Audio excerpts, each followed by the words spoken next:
And we're back to Is It That Bad episode? I don't remember what episode. We've been doing this for a while. It's been a few weeks. You guys will know more than we do. But just make up a random number. 12. Episode number 12. Episode 12, we think. If we missed a couple episodes there, oh well. That's up for you guys to fill in. You guys get to make up if it was that bad or not, and we'll just say yes or no. Is it that bad? Probably. Probably. It is on this show. All right. So I've got my lovely co-host, Annie. Hello. I know. I'm kind of motioning towards Mark because he's right. It's episode 5. Thanks, Chris Barrett, for counting for us. Thank you. Chris can count better. Chris can count better than I can. Yay! I couldn't This is the remember. part where we all come out as being illiterate, and then the show ends. I'm telling you, Chris is like 100%. If I don't know what something is and I just tell him to Google it, he's got the answer like that. Oh, yeah. Everyone just needs a little like pocket Chris. You don't need like Google or a smartphone or anything. You just need Chris. Chris Barrett will follow you around for a small fee. for the small monthly fee, for the small price, plus tax and shipping services.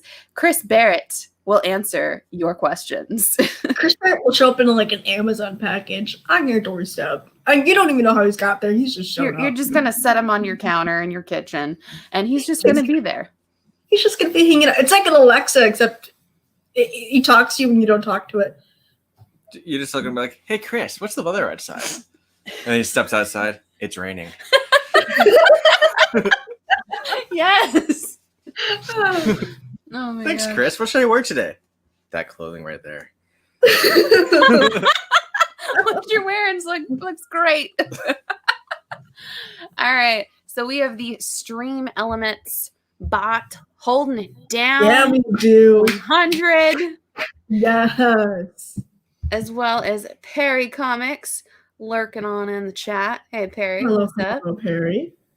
So tonight's episode, we are talking about Thankskilling. Is it that bad? So no, it is not Thanksgiving, but you know what? When we're talking about bad movies, isn't every day Thanksgiving? And aren't we all have to thankful be thankful that this horrible movie exists? This is such a good movie. Like it's so awful. Like it is legitimately god awful. Like we could end things now, 3 minutes in, and say yes, it is that bad. But it's so much fun to watch, and I'm so glad you told me to watch this because I'm watching it. I'm sitting there, I'm like, what the hell? You're like, what the fuck is she making me watch? I'm sitting there, I'm like, this is fantastic. Like, you know when you watch something and you kind of like zone out and then you come back in, and I did that so many times. And I was like, wait a minute. Here's the thing. You don't miss anything because they use the same puns and the same jokes constantly. It's great. It's fantastic. What I think is even better, not the reused, recycled script that they use to make sure that you get the jokes and you hear the jokes multiple times, but is the cast. Like the actors and the actresses that they find, their names are just fantastic. We've got Wanda Lust as our naked pilgrim. Wanda, like as in WandaVision. Mm-hmm. Lust, which I assume is like a stripper name or like some sort of play on like Wanderlust.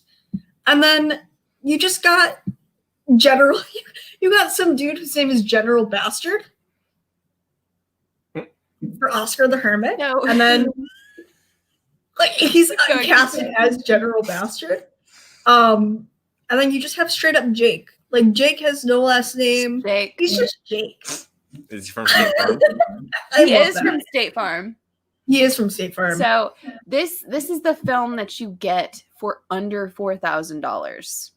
And you can tell it's like there's no hiding this really poor budget, which is part of the charm. The turkey itself reminds me something out of a rejected Jurassic Park. It looks like, in Jurassic Park where you have Jeff Goldblum high off his ass, like the entire time. Yeah. And you cut to the velociraptors. This turkey looks like something that did not make the cut for Jurassic Park. And they just threw some feathers on it. And they took the feathers off of him. And I love the fact that there's certain scenes where they're actually trying to move the turkey's mouth. And then there's other, and actually trying to get the turkey to move. And then there's other ones where you can tell it's just an actor holding on to a puppet and then holding on to a prop. It's amazing. It's amazing. There's a literal death scene in this where a guy is getting killed by an electric carving knife and he's holding it up to himself and he's shaking the turkey puppet along with it. Wait, isn't that Johnny? Yeah. Johnny's death, or how he's getting killed by the turkey, is just him holding the prop and the puppet of the turkey. And just shaking it. Did you ever notice? I think Frank Oz would have a stroke if you showed him this. Probably. I would love to show. I would love to show Frank Oz the puppetry, circa 2009 Thankskilling, just for shock value, just for fun. I ended up watching a little bit of this movie, even though I said I wasn't going to. He actually watched some of it with me. Did you? So he couldn't miss the Billy song. There's so much going on in this. Like he couldn't miss the Billy song. So at the beginning of the movie, I was waiting for Johnny to toss the football, and then Johnny was just waiting for Tom. Waiting for him to catch the football and to be like, well, yes, it was a bad movie. Okay, this is going full circle, just like throwing footballs in each one of these movies. Like, dude. And it's the football scenes that they're like standing 3 yards away from each other. So like a solid 9 feet. They're not even social distancing. They're just hanging out. Yeah. They're not like they're just hanging out. And it takes like the football scene is like today's Bears game, where Nickelodeon for some reason is showing 15 different shots of this football being thrown. Really? Yeah. Nickelodeon hosted the game today. I know. It's pretty wild. It's a lot smart. Like, they had like SpongeBob on the goalposts, and I was like, what am I looking at? Okay. Okay. You know what, though? Out of everything that has happened this year, that's the least bizarre thing I've seen. That is true. But yeah, this one, it's really fun with how there is no effort whatsoever to make this a good movie. There is. And sometimes. But for the majority for being an hour, give or take the 10 minutes of credit time. Wait, that was an hour? Yeah. It's an hour and 10 minutes. Oh, gosh. I seriously thought it was longer than that. It is the longest hour of your life. Like, okay. You transform. This is going to be a new Thanksgiving tradition in my household. You're welcome. This is gonna be. I'm gonna watch Thankskilling as on my holiday movie roster.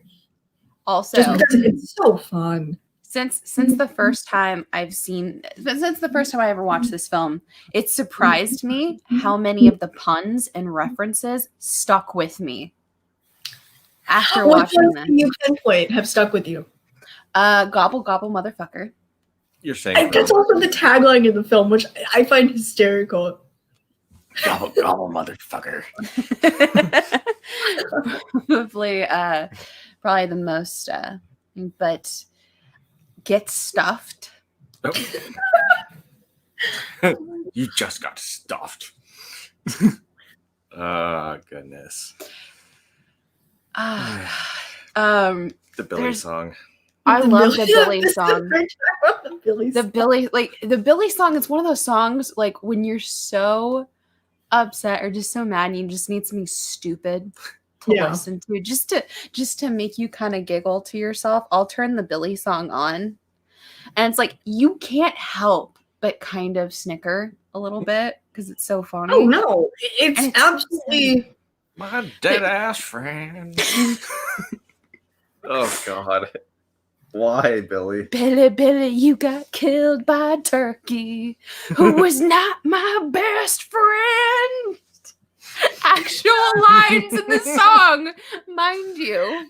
I love it. I know you're rhymes telling me it's a Billy song. Billy at least a million times in that song. And then when his This friend is movie dying, is everything. when his friend is dying, he's like, It has a little something of for everyone. Come to heaven. Musical numbers, "Come on, heaven, bad Dad." jokes, There's no turkeys, I promise. no turkeys. No turkeys in heaven.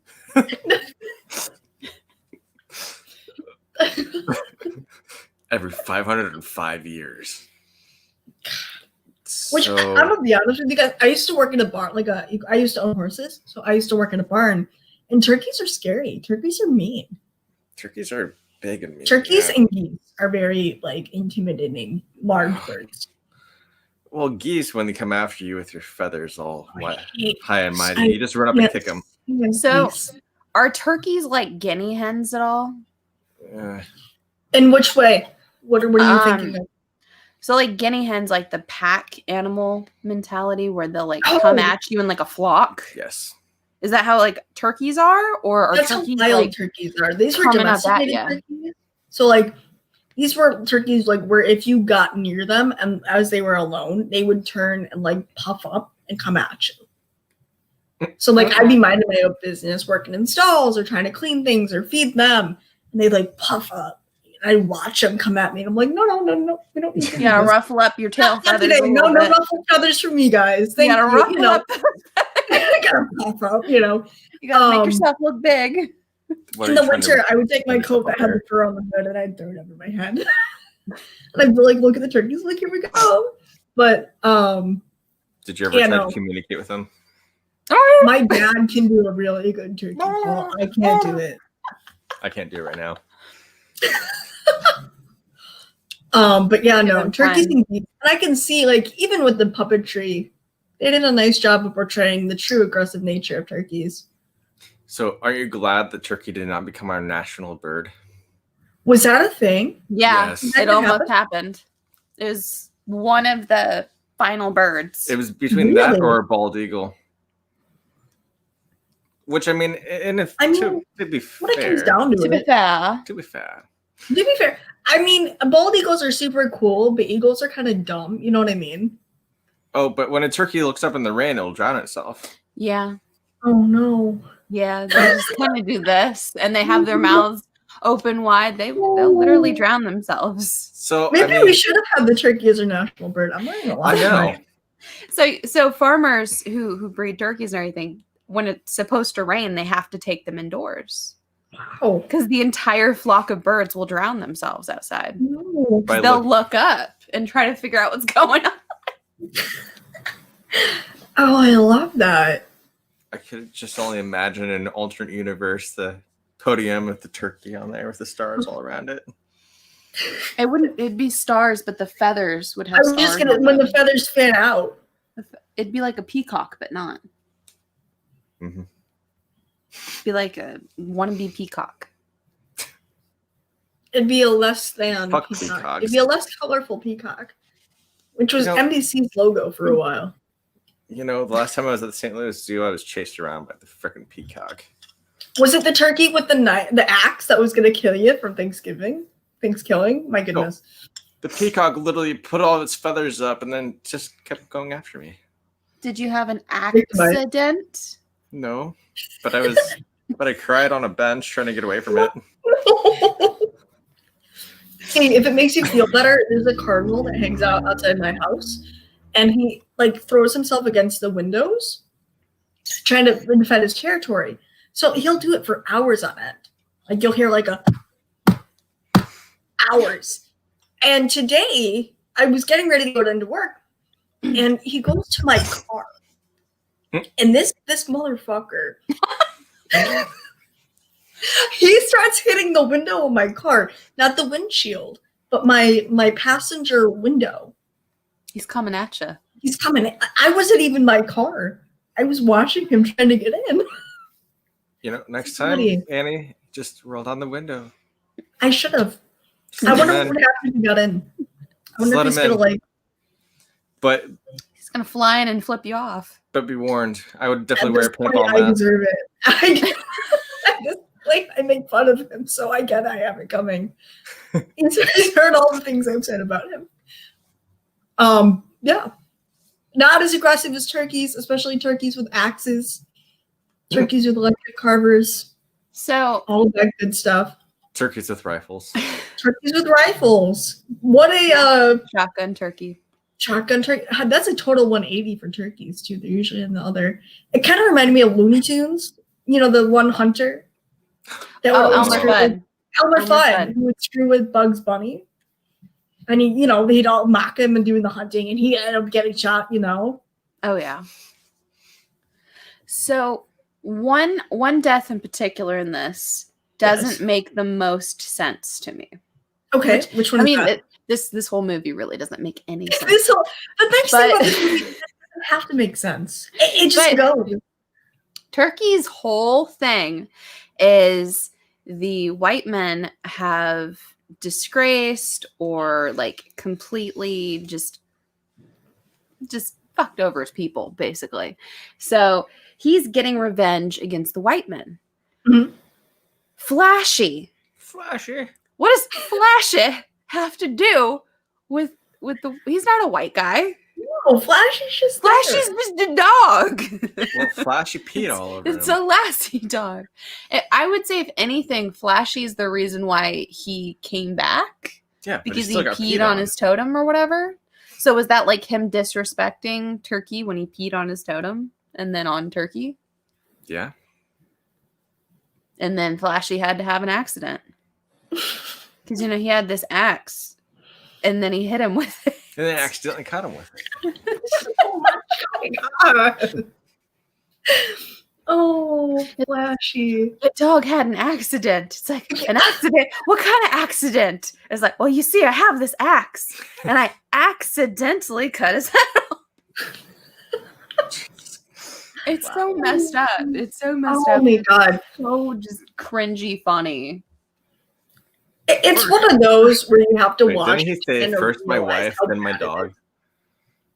So does that mean that Turkey also killed his wife? I think so. Is that canon? I'm going to say it is. Okay. I'm going to say that Turkey killed his wife. And then his dog.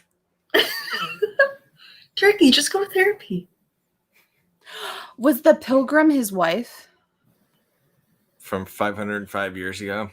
Wanderlust. Yes. Maybe this hermit is a never dying man. Turkey was I was about to call it the Last Supper. I was the first Thanksgiving. A few minutes after the first Thanksgiving. Last Supper. Okay. You can tell them why that was in your mind, because that is a really funny story. So I was telling them before we went live that we were talking about just kind of redoing houses or redoing small things around houses that would throw other people off. And a couple of years ago, my sister was looking at colleges. They went to a college a couple hours away from where I lived at the time. And I was home. I wasn't really doing anything that day.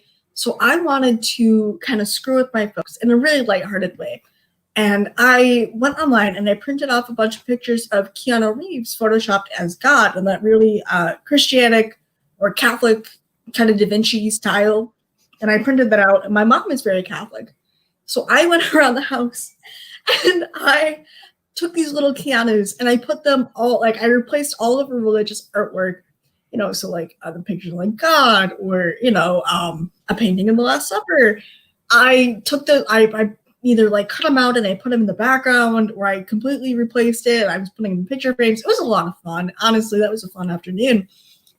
And I waited for my folks to get home. I told nobody. I remember Snapchatting other people, being like, how long do you think it's going to take until they find out? So my sister and my dad caught on right away. Turkey wasn't working this whole. Turkey was Judas. Turkey was Judas. Oh, And I hid these Wearing photos this around. face. My folks, my sister, my dad and my sister caught on right away. And they're like, did you do this? I was like, yeah, but don't say anything. You can get on my little joke here. Play along with it. Pretend you don't see it. Like, let's see how long it goes on for. And I recently moved over the summer. I moved in July. And I am sure that there are little prints of Keanu Reeves, like holy Keanu Reeves, around my house that someone else now owns. And that's why I'm thinking about The Last Supper. Yes. They're gonna look up, be like, "Why is John Wick in the back?" Is that the guy that was crying during that one Netflix soap opera? Or that one Netflix comedy?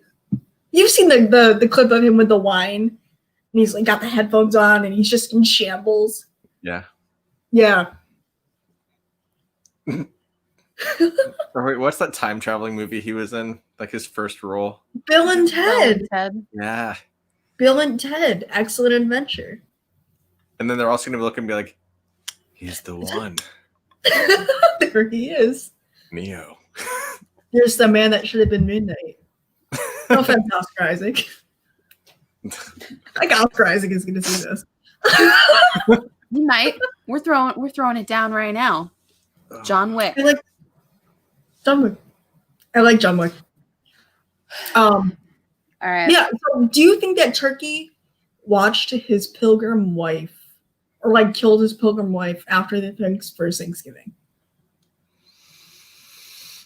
Probably. Do you think this is where this started? I think all this started because he killed a pilgrim who was running around topless. First, like 3 seconds this movie, we're introduced to a woman's boobs. We sure and it are. just goes from there. That's a great way to introduce the film, though, because the bar is on the ground. The bar is so low that you just get a topless woman with the first. It's zoomed in at first, and it has to zoom out. No shame. There's no hiding it. They know exactly what they're working with. I'm just surprised. This movie feels like it should have came out at least 40 years ago. But I'm surprised she didn't hit her chin with them. I'm seriously, she was just running so fast.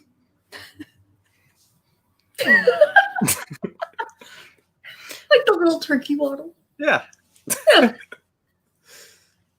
And then we're He really moved fast. we have these like really awkward sex scenes that happen later on. Yeah. Like fully clothed sex scenes of basically just dry humping. And it's like, dude, you didn't realize that you were getting stuffed by a turkey? And he throws one of his little legs up and you get to see the turkey's feet. Yes, the feet. Little turkey foot is on like her side. And it's like, oh God. There's so much going on. And then she just died. I keep saying that, but there's like truly, it's like a train wreck. It's so you don't know where to look. It's so bad, but you just can't stop watching. You can't look away. It's really tragic. a train wreck, but it's kind of fantastic. But you can't stop thinking about it at the same time. Like, you're gonna watch Thankskilling and then go about your day and then like think about it, and it's gonna be stuck in your mind. Or I'm gonna look at my cold cuts and see my turkey in there and be like, oh, turkey. Are your cold cuts gonna come alive and try to kill you? I would love for that to happen, honestly. I need a little bit more excitement going on right now. All right. So one of my favorite scenes in this couple scenes in this entire film, it's the interaction between the sheriff and the turkey and what happens after the fact with that. So how's that rum and mango treating you?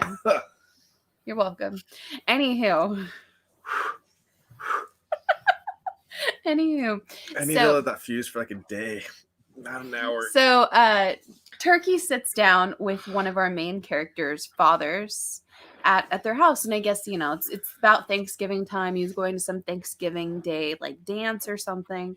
Because apparently that's a thing.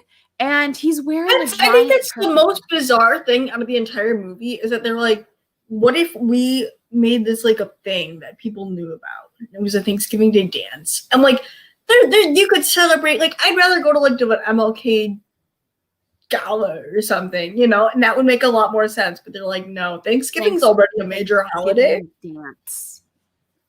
What if you celebrated it more? And you're gonna dress up like a turkey. You're gonna look like the biggest bird out there.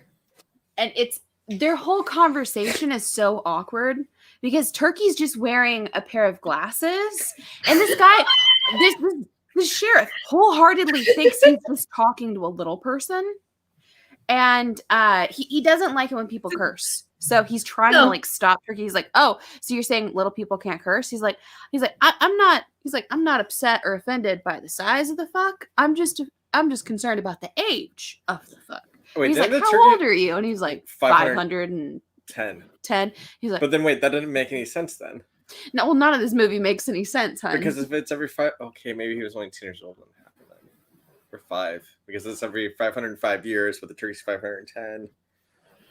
Which means this movie takes place in like what, 21, 25? If this is not how we're living in 21, 25. This is our future, folks. This is our future. But I felt like a lot of this. I felt like I was watching Leprechaun again. Yes. I felt like I was watching Leprechaun again, especially with scenes like this with the sheriff, where it just kind of totally diverts itself from being a very body horror movie, where you're watching people get severed and stuff like that, the dogging, all that, really cheesy early 2000s, not even mid 2000s horror. And it's just the most ludicrous subplots that they come up with. You're like, where did they get this from? I feel bad because it's like ultimately this stupid sheriff just loving life, trying to be a big turkey at the dance. And he never makes it to that dance because he accidentally calls the turkey a duck. He calls him a duck, and that's just one too far for the turkey, so he's got to kill him. The turkey has been around for 500-something years, and don't call him a straw duck. That breaks the camel's back. That's an insult. That's a straight up insult. That's like calling a girl basic. You call a turkey a duck. It's going down. And they say all white people look the same. All birds look the same. No, it's racist. That is racist. We can't be racist against How birds. dare you? How dare you? We're generalizing birds here. Now. No, they're going to flock to the Capitol.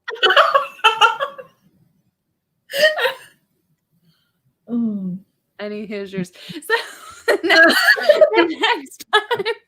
the next time we see Turkey, all of our main characters have made it to this house, and how on earth this girl does not realize that is not her father, I will never understand.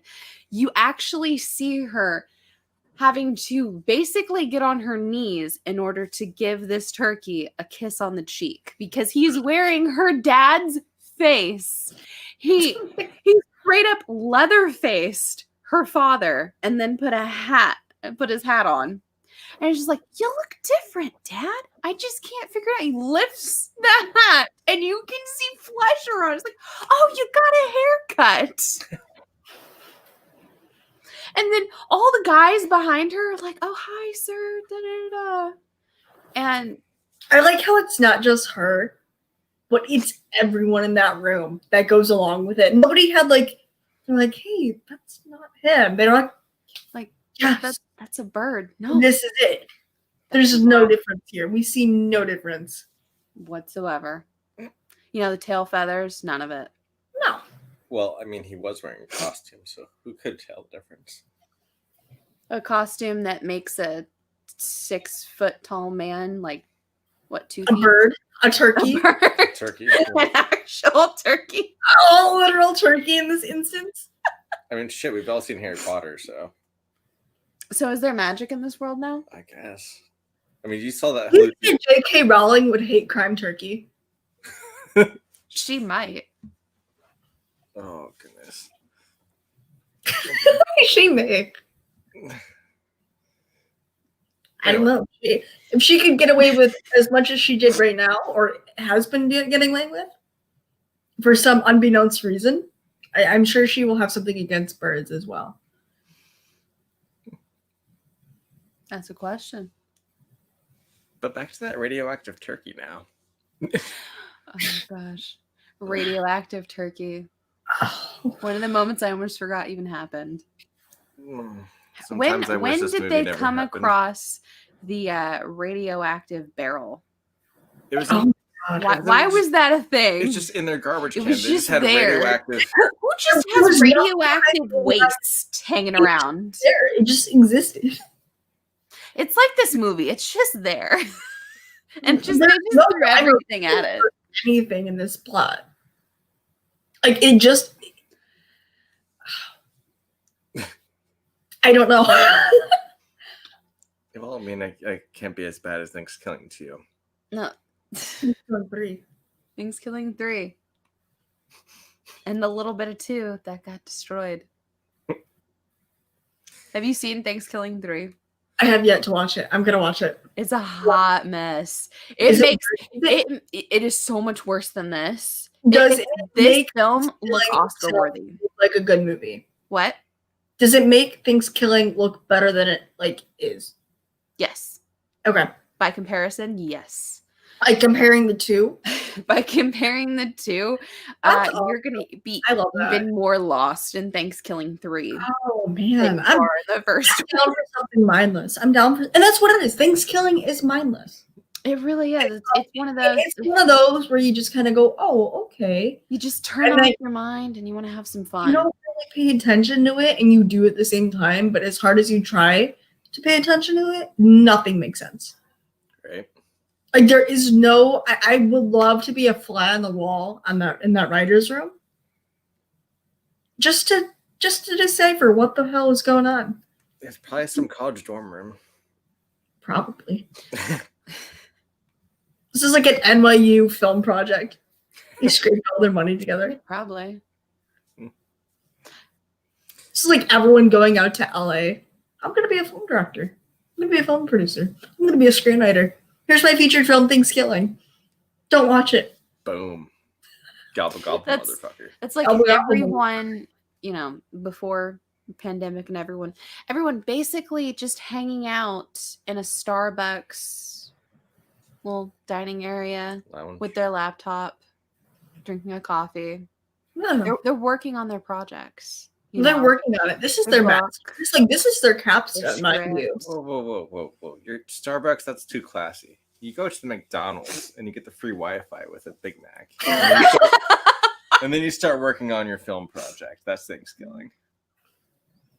And you spill a little bit of ketchup on the screen, be like, ha, there we go, blood splatter. We need more Blood of that splatter. in there. Blood splatter. Mark, were you perhaps in the McDonald's where Thanksgiving was written? Probably. Eating a McMurder. Oh, The McMurder? did you see the picture of that McMurder? No, no. Your poor arteries. It was only a day. I know what it is. You told me about the McMurder, but I can imagine it. You don't want to imagine it. It's worse than Thanksgiving. Chicken instead of bread. Yep. Wouldn't that just fall apart? You kind of did. I had to get I out. had to vacuum the car. Shh. We were out, by the way, at the time. Oh my god. That's the point where you get your little flimsy McDonald Mick fork and you cut it open and Too easy. You're right. You try to hold it together like this and eat the burger. I love the gusto. I really do. I love the spirit. Anyways, When Mark's arteries are just straight up McDonald's grease probably. And tuna. and tuna. He eats a lot of tuna. Tuna's not bad. Depends So how you a little bit of prepare it. mercury in there, A little bit. Wasn't there like, doesn't mercury make you go a little bit loony? Insane? I don't know what you're talking about. No, do you? I Like, remember reading something about like I don't know what the you're talking phrase Mad Hatter came from the mercury in the felt that hats used to be made out of. yeah. So it would see, yeah, it would be radiation, and you go nuts, and that's why Johnny Depp is out of work. Which is why you're just mad as a hatter. Yeah, half man, half tuna. Isn't Johnny Depp still working with Kevin Smith in a lot of his projects? Wait, is he? Isn't he still? Because I know he was I in would like to see Johnny a Depp bunch have of his something stuff. like Thankskilling. I want the entire cast of Thankskilling to be like unreplaced, and then just throw Johnny Depp in there. I think he would adapt. I think Johnny Depp should be the turkey. I would love to see that. You should put Johnny Depp in a turkey costume and then not explain it at all. And just throw in the one-liner of where's all the a rum really gone. great idea here. But it's got to be one of those Party City turkey costumes. Right? Like the oversized, ill-fitting ones, and then you just give him like a knife. And then like I feel like the hood should fall down a lot and he should have to like adjust it on camera. Just stop, pull it up. Right? Or like it falls past his eyes and it's like lift it up a little bit. Yes. Take that, Amber Heard. Yeah, Johnny Depp and Kevin Smith's kids. That's they really grew cool. up together. They're both the stars of Yoga Hosers. Oh yes, I remember. They played the Yoga two Hosers. Colleens. Yes. We had Kevin Smith as a guest on Mainframe Comic-Con, and he was just wonderful. He was fantastic. I wish I got to work with him directly, but Chad and Chuck working with him, and he was just so happy to be here, and he's so full of life, and he's really a charismatic dude. We actually had to he was kind of going over our hour slot for him for our panel. And I remember watching Chuck being like, okay, we got to wrap it up now. We got to okay, Kevin Smith, we got to wrap it up, okay, see you later. You don't rush Kevin Smith. And he was really, really kind about it. He was really, really ginger about it. But you knew that Kevin kept wanting to talk and go on about what he was working on and stuff like that. I'm like, this is so cool. And it's people like that, like the real passionate people who you can tell are not in it for the people who do mall rats, of all things. Kevin Smith has a new movie coming out this year. Does he? What is he working on? Here. It's one of my more anticipated films for this year, 2021. Where can we watch it at? Probably going to be digital. Probably going to be at this digital. Point. It's probably going to be limited. It's probably going to be limited release because a lot of his movies here recently have been pretty limited release. At least in my areas, they've either been a digital or straight to video type format around here because we don't like that kind of movie around here for some reason. I remember I couldn't get my hands on Yoga Hosers until the Blu-ray came out for it. I see. Here in the Midwest. The Midwest is something. Flat. So our Full of theaters corn. here hate horror movies. At least the owner does. So the Texas Chainsaw Massacre, the 3D one, was in theaters I do remember that. 2 days before it got taken out of theaters because of Angry Mothers. Halloween 2018 was in theaters for 2 weeks, but it was only in limited showings during those 2 weeks. Like once a day they showed it. And oh wow, that's there very were a lot of really upset people about that, which I didn't. You know what though? It's you don't have to go and watch it. Right? Was Thankskilling ever in theaters? Or was that like a straight VOD, straight DVD? Straight VHS. To my knowledge, like it was straight up just like it was straight on up the DVD. Produced for home entertainment. Yeah. I do know that it's been shown at like small theaters since then. Okay. Like, like just little like event type things. Right, like a what private, we've you talked buy like about. your AMC, and then Yeah. you watch this, and which they're doing, which I think is super cool that AMC is, or I don't know if they're still offering it, but they did at one point offer private theater events where you can rent out a theater and have 20 of your closest friends, all social distance and wearing masks, hang out with you and watch a movie. They gave you a whole roster to choose from. And it was like $5 per person. It was really, really neat. That's pretty cool. Like I think it was like everything that was out at the time. This was back September, October. I remember checking in and trying to rent one out, and it was all sold out, but it was like September, October, so it was everything in theaters or supposed to be in theaters at that time. And then they were doing like Shrek, Jurassic Park, Nightmare Before Christmas. So that, and it was a lot of fun. Like, I know people who did that, and they were like, this was the coolest thing ever, because you had the theater to yourself. Chris, you're making me feel so young. I know Laserdisc. Laserdisc is where it's at. Betamax, what is that the same as beta tape? Okay, so beta is before us. I don't know what beta is. I'm not familiar with that one. Beta was before VHS. No, beta and VHS around the same time, actually. Right? It was like Blu-ray and HD DVD. Yeah, okay. It was the same kind of fight. But but beta tape had a lot better image quality and sound quality. Okay. But they were just small little discs. So was Laserdisc before beta? After? Because I know the best way to watch the original Star Wars trilogy to date is on Laserdisc. And so I can look at Mark Hamill as a little dumb twink going to the Tashi station and pick up some power converters. Well, because there's no edits in it.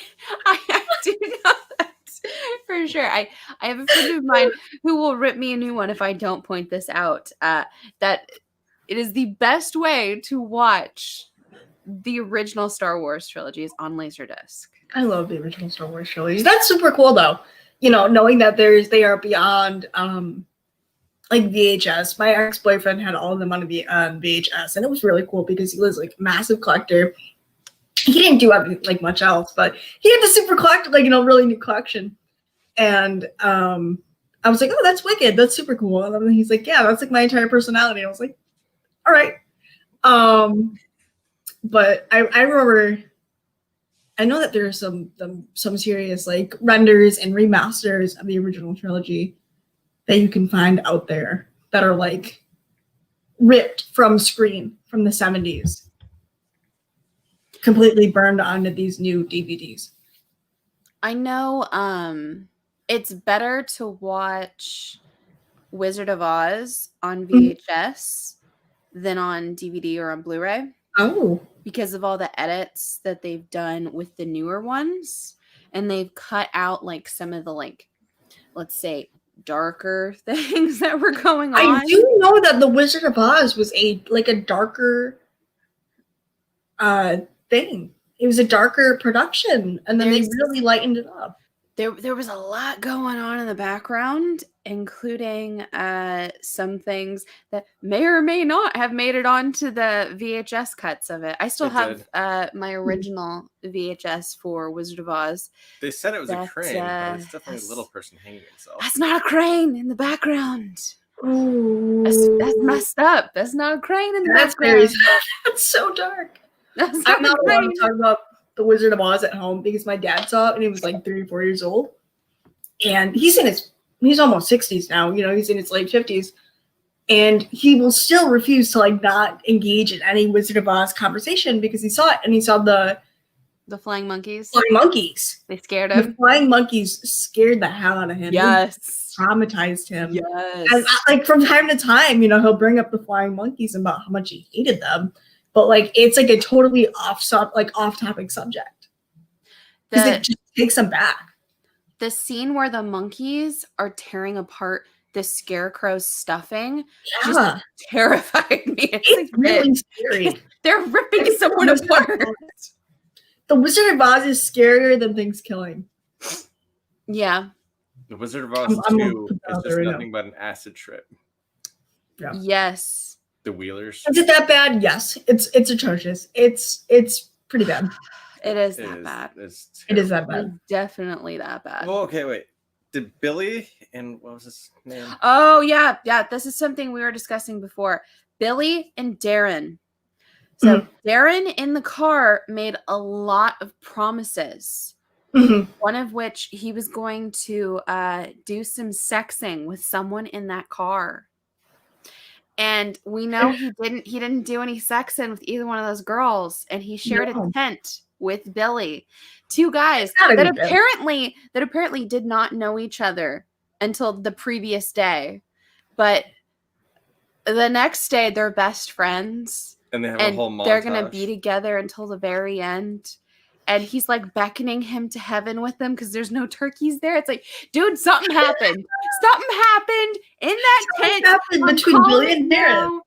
There was some Brokeback Mountain action. They were sexing each Yep. other up. I mean, and they were throwing out a lot of signals. Like, Because remember at the beginning, he's like, "There's a muscle you could touch over here, Darren." yeah, he had a muscle for him to touch. He sure did. I think he touched it. I think he touched a lot more than just the muscle, if I'm being honest with you guys. Probably Hey, he said he was going to be doing some sexing, and Mhm. I with more than just his Word. hand. Billy all and actual lines in the movie. you can't make it up. You really can't make this up.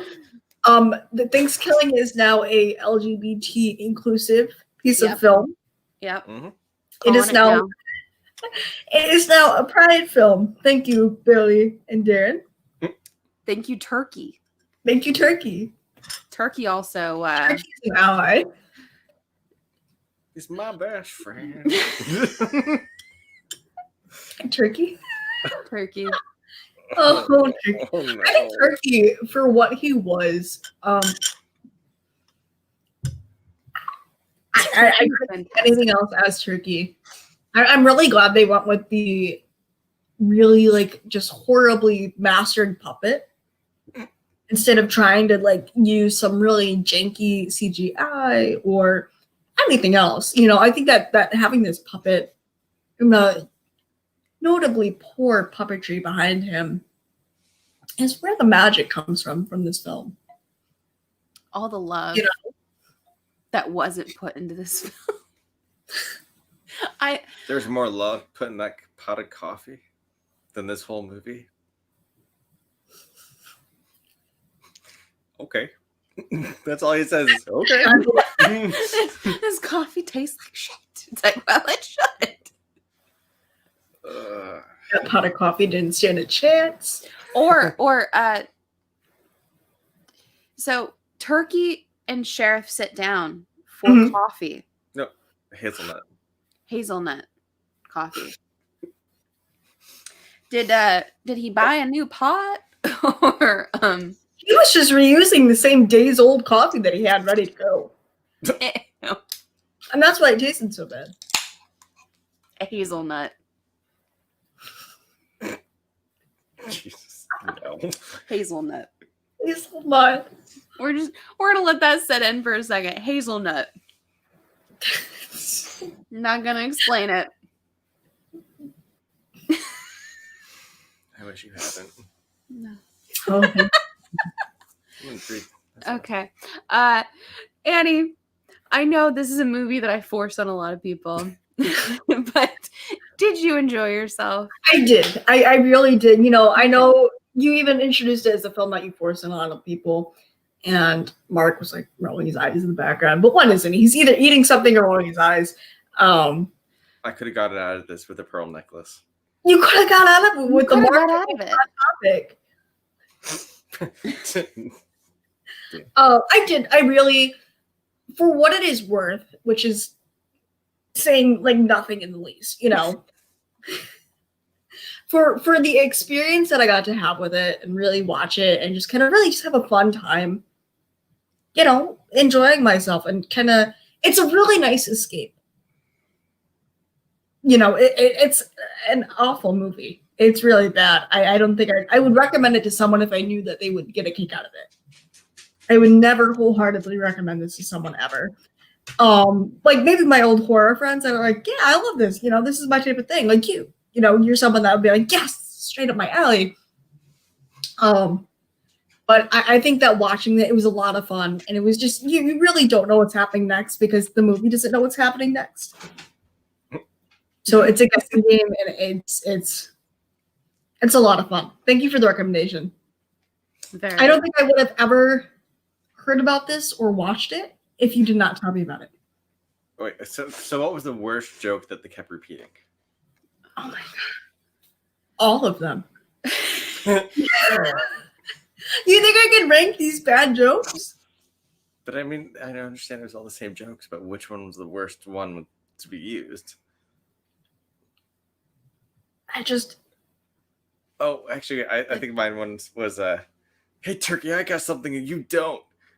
Oh, what's that, Darren? I'll put vagina.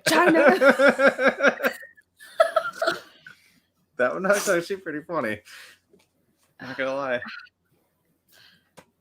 I like how a lot of these jokes repeat because they're so memorable, and they're not. They're not. No. They're not. Then you really don't think about them more than once. Which trial was it hard to close?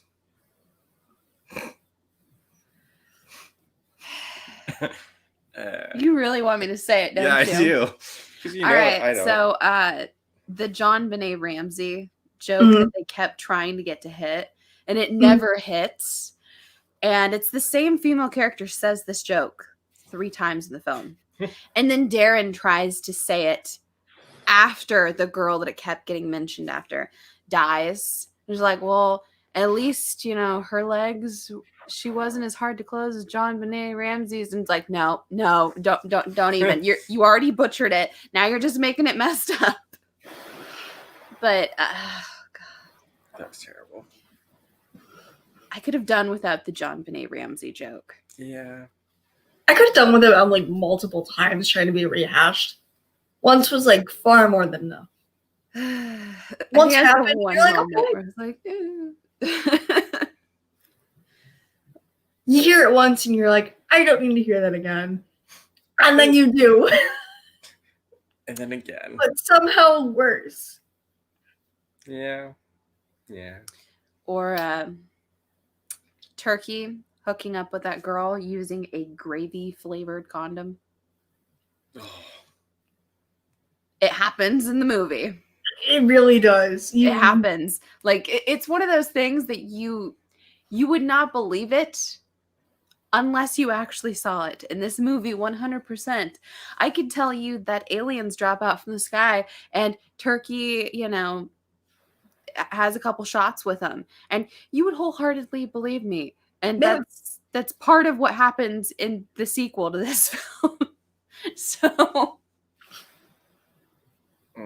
Oh yeah, no, it's totally all over the place. It's messy. It's unorganized. There's really. It's one of those. It's one of those. It's something. It's so bad, and it's trying so hard to be bad that it almost makes it a good movie, just because it's so bad. It's so bad, and it doesn't need to try to be bad, because as it progresses, it just gets worse. Like there's no saving grace. There's no point where you kind of go, oh, so this is where it's going to turn around and pick up, and things are going to be fine. No, you're just. Nope. So yeah, like you said, the bar was so low, it was on the ground, and after that, they just started digging. And that's underneath that bar, you're going to find Thankskilling. Yep. And it is a fun movie to find, though. It's, again, if you did not say, hey, we're going to watch this next week, I don't think I would have ever gone on my way to watch it. I've never really heard of it beforehand. So, I think it's definitely one of those word-of-mouth cult classics, or really hidden like C-list, D-list horrors. This is more like your F list. Yeah. It's fantastic. Yeah. Try Amazon. Go over well at Just Google it. Google it, Chris. I'm sure you can find it. I'm sure you can find it this day and age. Chris, They have you ever been to the everything. back of Spencer's? I'm sure I could find you there. Wait, you can find.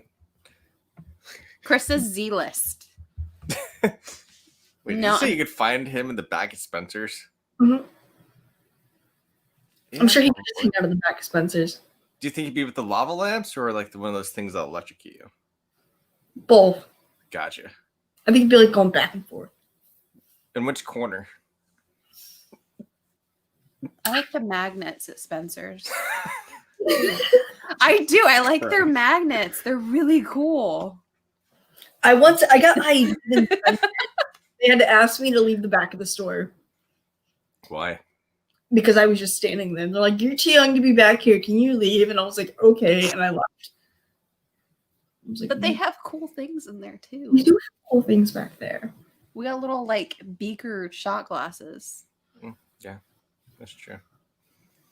Spencer's is an unholy place. It's fun to go to though. Yeah. Just It's a lot to look at. find out a lot of weird people are. Yeah. I don't know, guys Never talk to working there. people you see in Spencer's. Oh, I do. All I the They're don't. probably creepy. Personally, I don't. They're probably really creepy. I avoid people at Spencer's like the plague. They Oh, tried, no. they tried to hire me at Spencer's. They tried. I was just like, no.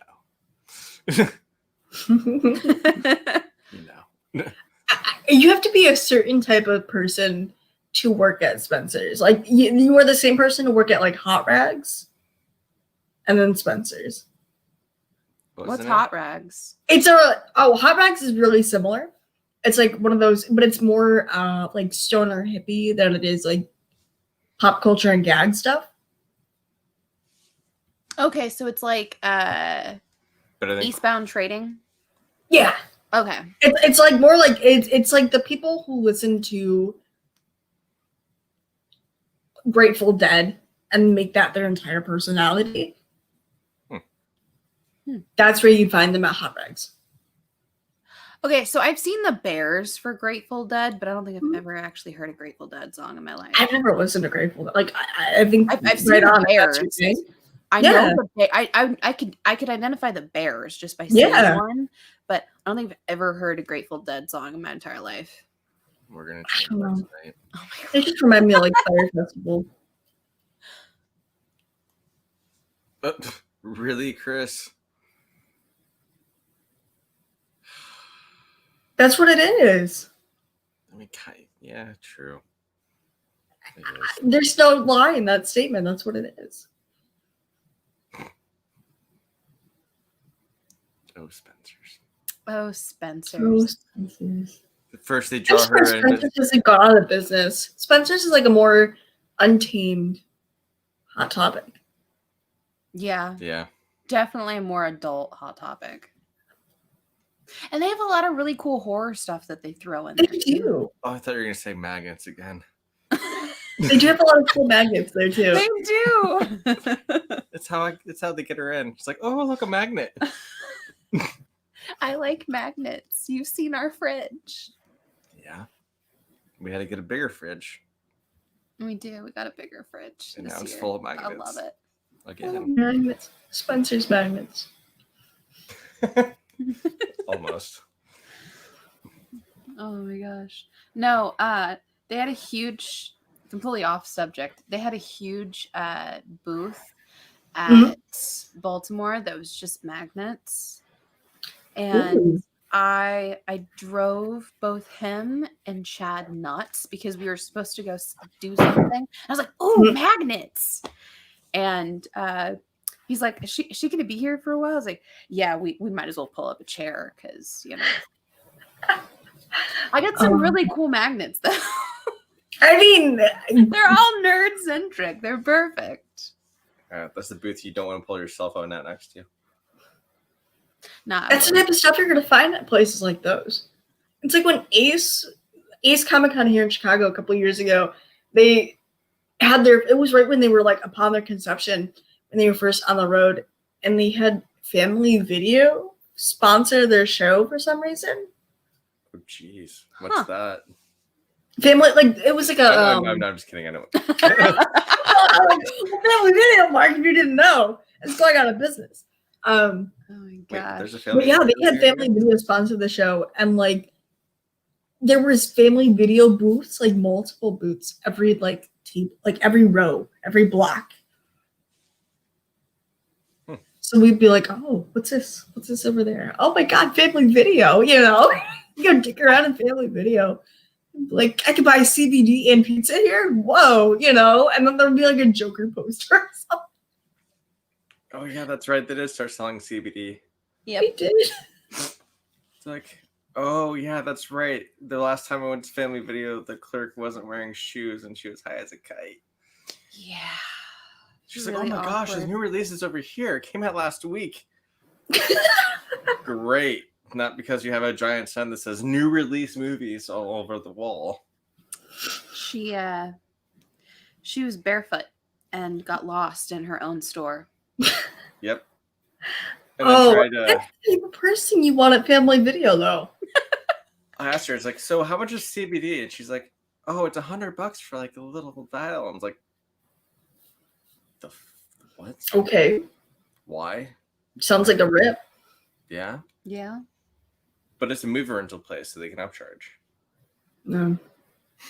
They take the little vial and they put it in a case, like a film case, a movie case. And you have to buy some movie that you don't want to get your CD. So they're gonna hand you like a hot tub time machine or something, and inside of it is gonna be your CBD, which kind of makes sense. Yeah, that would make sense. What does that make First sense? dates. 51st dates. 51st dates. 51st dates and just put the CBD in there. Groundhog's Day with CBD oil. Oh my god. Hey, Groundhog's Day wasn't that bad. I like Groundhog's Day. Groundhog's Day was shot in a town about an hour north of me called Woodstock, Illinois. It's right by the Wisconsin border. Quaintest little downtown you'll ever see. It's like, it's so small. Like, you look around and you've seen the entire place. But it's so cute. And Bill Murray was there. So there's no losing. Did you like the Jeep commercial that they had for that? I remember, I liked that one. That was fun. That was fun. It's like, hey, Are they still hosting the Super Bowl this year? No, probably not. Are they still making that happen? Because that should be coming up. I'm not a football Super person. Bowl? I don't think Super Bowl. I don't think it's gonna be a thing. That's It's not gonna be gonna- weird. I mean, it's gonna be a thing, but it's not gonna be as big of a thing. I don't know. I'm only. I just know that all those commercials are gonna be like, in these unprecedented times, we at Amazon are here with you. And I'm like, no, you know, it's not gonna be fun anymore. It's gonna be sad. Yeah, Is it going to be sadder than when they tried to kill off the Peanut Man? they did. I know they did, but they brought him back. Oh my god, Mr. Peanut! Remember they killed him. Yeah. Yeah. And then he opens his mouth and it's Why a did dolphin they do that? for publicity. They killed him off to bring It him was back. it was between him, a comedian, and an actor. What? So Wesley he Snipes. killed himself. He killed himself. Oh so my the other god. two could survive because it was like getting drugged down. I under the remember rope. that. So he just let's go. I was like, you have so much to live for. It's like Mr. Peanut. rip. I remember they brought back the baby nut, like the little like nut to combat Grogu and the Mandalorian, because they thought it was gonna be like the hot new thing. And I'm like, oh my god, look at this tiny peanut. Look at him. And then nobody did anything with it. Yeah. So is Mr. Peanut still technically dead? Is that Yes. like the resurrected Mr. Peanut? Is that his The bastard second child? coming What is of it? Is that a clone? Is there a Wikipedia for this guy? There probably Is there is. a Wikipedia?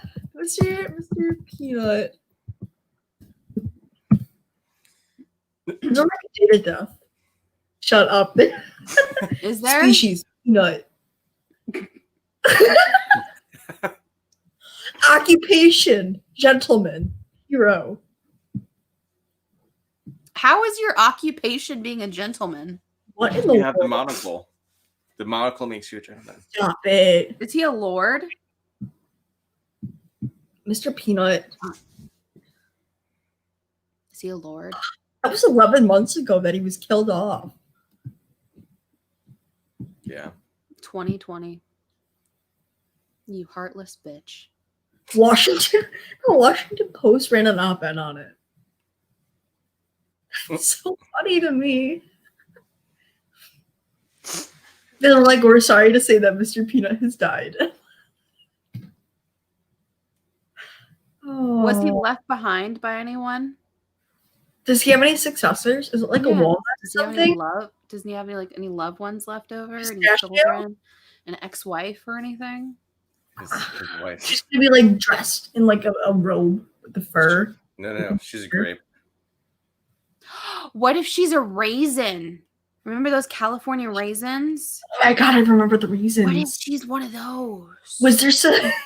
Oh, wait. I remember those little things that like they were little like Yeah, and they did like the whole like can line and everything. I remember jazz players and stuff like that. Yeah, right? Or like the old like going to the movies commercial that they'd show before where they and everything. like The popcorn and the soda and everything, and they were all dancing. What era were you born in? I've seen old movies before, Mark. Okay. They play that before old movies. Yeah, Mark. Well, Maybe those are like What his about parents. like the M&Ms? I know he had a little thing like, don't they do like the peanut M&Ms? Did he date Did the they green commercial? M&M? The green that M&M what is she's a so- daddy. I'm not gonna lie. well, forgive Did she me get her for- heart broken by a peanut? It's always peanuts. Well, forgive me for old movies. The last time I went to one of those, there was an organist playing, and then all of a sudden a screen came up that had the words on it. Words. Yep. Silent theater. And the screen was only like 4 to 5 feet big. It was a square. This was Mark. He's like, I came here to watch a movie, not read a movie. I got him. You told me. You told them, Mark. Mark has single-handedly destroyed the silent film industry. You want to know what movie that was? He was complaining during What? Nosferatu. Complaining I was like, why did it come here to read it? the entire time. I didn't come here to read a movie. I'm like, shut up, Mark. Shut up. And he's like, Organist in the background just playing, shaking his head. playing his little heart out. Literally, people started looking around at you. I was like, shut up, Mark. Shut up. Oh, I never said I was literate. he's still holding on to that. I'm going to print that on a shirt. It's going to be totally misspelled and backwards. Never said I was literate. Oh my god.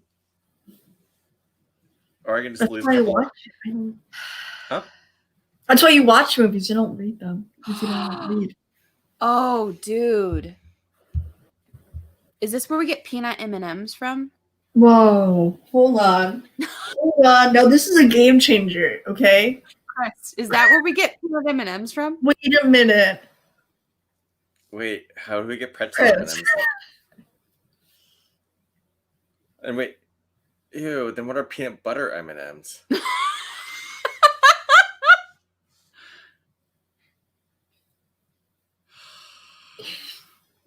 You And just then- asked. You had to go there. And then the crispy M&Ms, what is that? Like the 3 elves in a tree with peanuts? With M&Ms? Snap, crackle, and pop.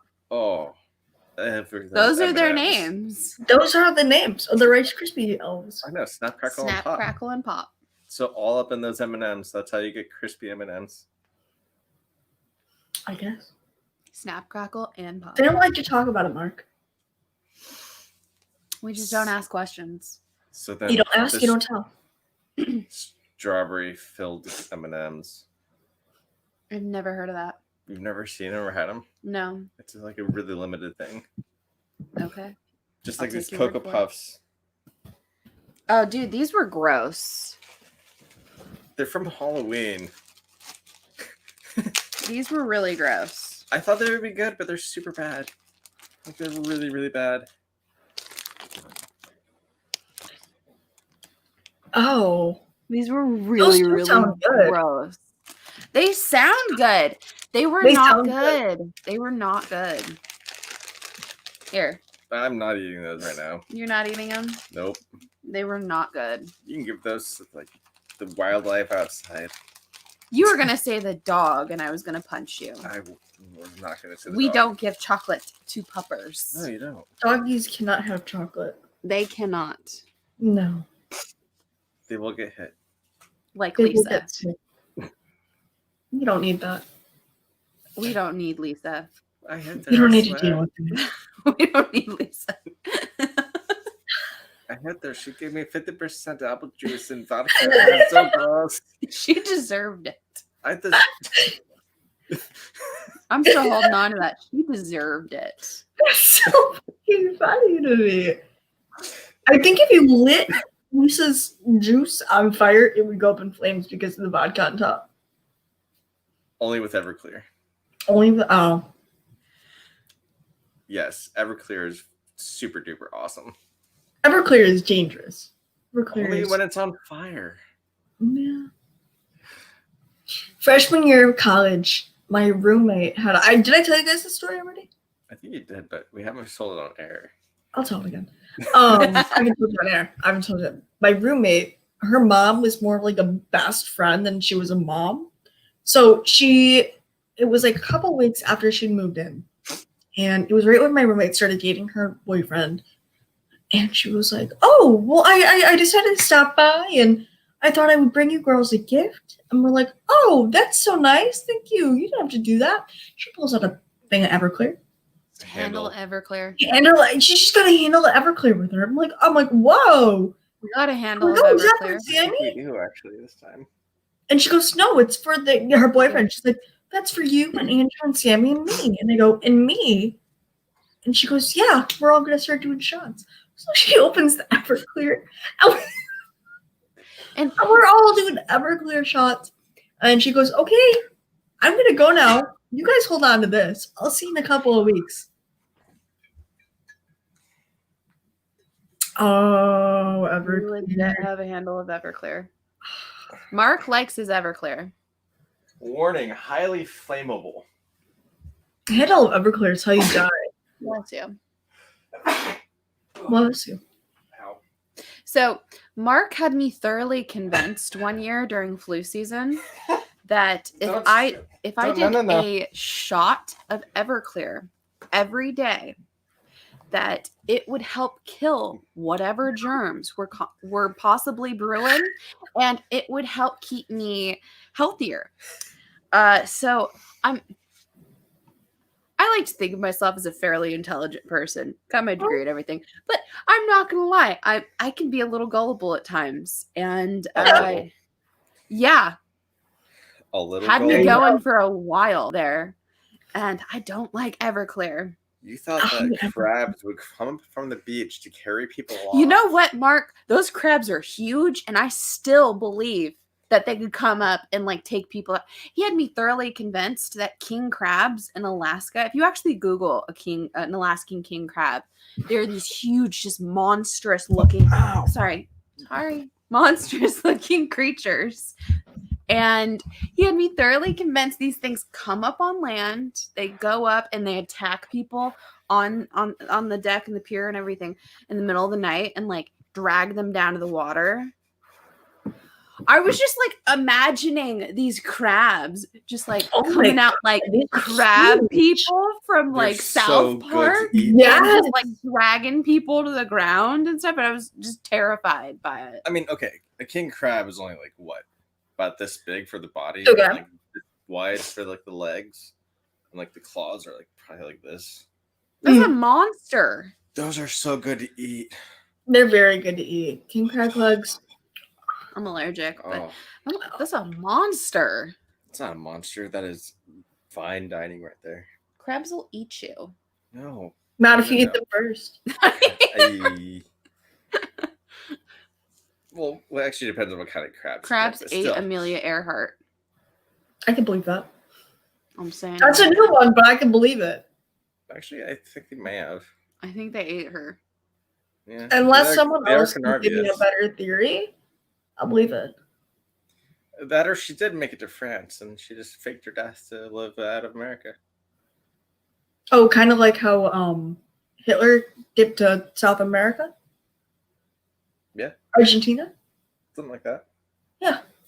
Yeah, makes sense. DT, what is it? Although, if she knew how to fly and she knew the maps, why was she going over the Atlantic to get to Paris? When everybody knows you fly north to get to Paris. Where was she flying from?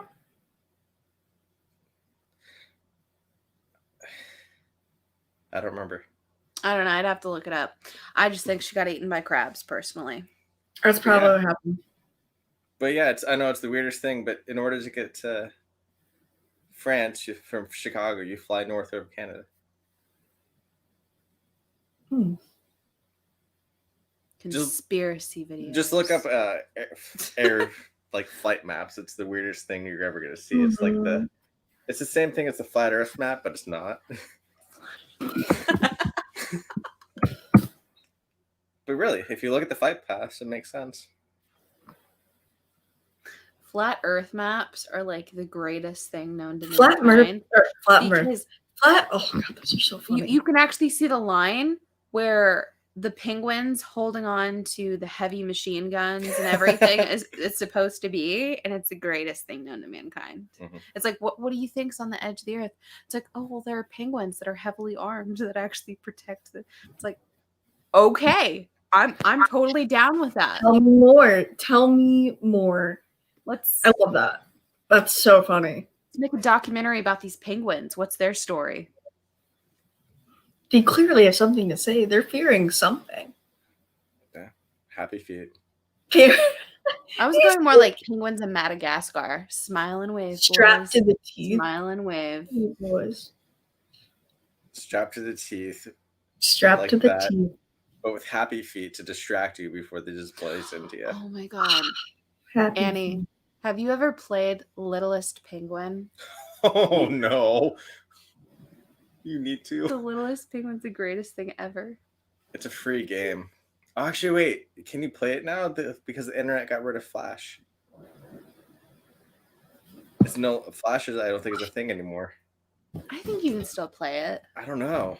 Because you can still play that game if you lose internet with like the little T-Rex jumping on. Oh, where you hit the space bar? Yeah. You can still play that. But yeah, you should definitely play The Littlest Penguin. It's one of those games where you're just gonna be like, oh my gosh, no. I'm not saying that as I got bored, so I unplugged the router and. No, Adobe Flash Player is blocked. Yeah, I think they got rid of Flash Player 100%. They did, yeah. Like the internet does not support Flash anymore. No, yeah, that happened like a couple weeks ago, didn't it? That's stupid. No more Littlest Penguin. So now that means that you have to download the first version of Internet Explorer and don't update it. So my laptop can go up in flames and then smoke and then just crash so I can play Littlest Penguin? Somebody sent me smoke in an email. Whoa! You see that smoke signal? That's from me. I'm trying to play my Flash games. Look out in the sky. Oh, Eddie's playing. She's winning. Oh my goodness. I remember. I don't know if this was. We had like when I was in school. We used to play RuneScape and we used to play Pop Tropica. Okay. And that was like. It was world building. So like you could only move. It was a beat 'em up, but like world building. So you could only move left to right, but it was a Flash game, and it saved your progress. So every time you went back and you logged in, it would keep going. I'm thinking about that now. I got so far. I didn't do anything in like middle school. I was too busy playing Pop Tropica. I was too busy on Club Penguin. I was too busy on all that good stuff. Club Penguin people were elitist. You need to like put down serious cash on Club Penguin if you even wanted to be considered someone who knew anyone. Dude, I remember. You're saying Penguin wrong. You have to say it like Cumberbatch. Penguin. Penguin. The Great Emperor Penguin. Do you remember Facebook games?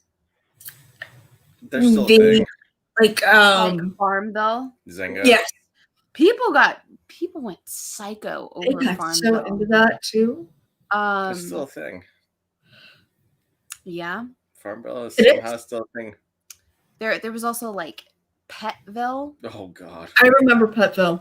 I didn't log on to my Facebook for like the longest time, and then I did, and I was like, oh wait, I was like, games are still a thing. So I clicked over, I was like, oh, Petville. I was like, I wonder what, and I clicked over to it, and it had a big sign that said that Madison, my dog, had ran away from home, and I had to do da-da-da to get him back. And I clicked the button, and she shows back up, and it's like this little cartoon animated dog looked so pissed to see me. It was like she was not happy that I hadn't been there for months. Oh no! I haven't checked on mine, and I don't know how long. It's probably dead. No, like they say that your dog or cat or whatever pet you had in it just went to the pound, and it's like, okay, my poor animated fake pet. My poor animated dog. In the pound. I recently found out that you don't need to buy the little toys, the little plushies, for Webkins anymore. And you could just log on. Huh. Like, do you remember when people would go out and buy the little toy and then it would have the tag on it and then you can register the tag? Yeah. Like, if you go on that domain today, you could just sign up and use one of their preset icons. Huh. Yeah. So I would buy those for his little sister. But like, what was the whole thing of Webkins? So basically, it was like a where you would buy like these multiple pets and then use them as little avatars to move around through this website. Like you would do different mini games. There would be for like social, like you get together with your friends on it. You compete. You would just They were cute little like plushy type, like Beanie Baby type critters and everything. Like they were nicely made stuffed animals. Yeah. Littlest Penguin. Yeah, Littlest Penguin. Just fantastic game. So before we get too much farther off subject, Mark, did you want to tell her what our next episode is going to be? Since Mark's picking this time. Mark, what do we got? Yay! The imaginary. Do you want me to read it for you? I never said it was literate. The Imaginarium of Dr. Parnakis or Dr. Parnas. We'll find out. We'll find out just after it. This is that movie that we were talking about last time. Yes. Heath Ledger's last movie that basically just has like an all-star cast in it. So Johnny Depp, Jude Law, Colin Farrell. I mean, you name it, that person's in this pretty much. Cool. I've heard really good things. All I remember about this film, because I watched it when it first came out, is that it was just crazy and all over the place. And there's just a big air balloon. And people on stilts and ladders everywhere. They totally got rid of Flash off the internet. Yeah. Those bastards. Never gonna be able to chainsaw other penguins ever again. We can watch. Andrew Garfield's in this. Christopher Plummer, Richard Shanks. Wait, let me see the list of actors in there. There you go. There's a lot of them. Everyone is in this movie. Very cool. I'm excited. I'm looking forward to this one. Mm-hmm. So the Imaginarium of Dr. Is it that bad? We'll find out. Parnassus? Parnas? Something like that. Parnassus? I don't know. I'm sure they'll say it in the movie. So, Yeah, I'm sure. They have to see his name, right? Like they have to. Yeah. It's a good Maybe. movie. It's not that bad. Stop yawning. I know, I'm tired. It's late. It's only 10:30 over there. I know. It's almost midnight here. Yeah. It's late. It is late. Are we finally gonna break the streak and not have like a 3.5 hour long streak? Oh no, we can Oh, still do I'm it. not saying I'm a quitter.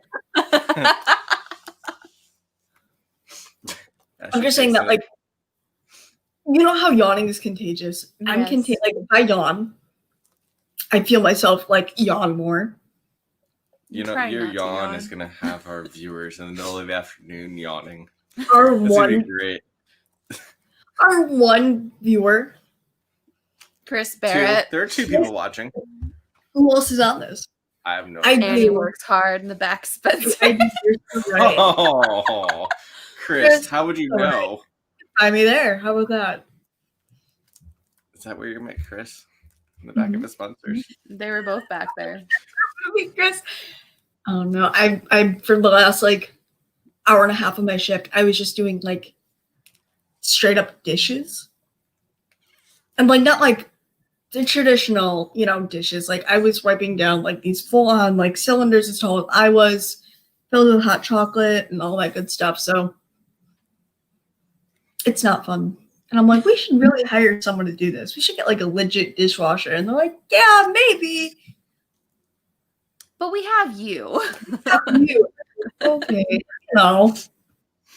Not like I clean the entire place beforehand. And okay.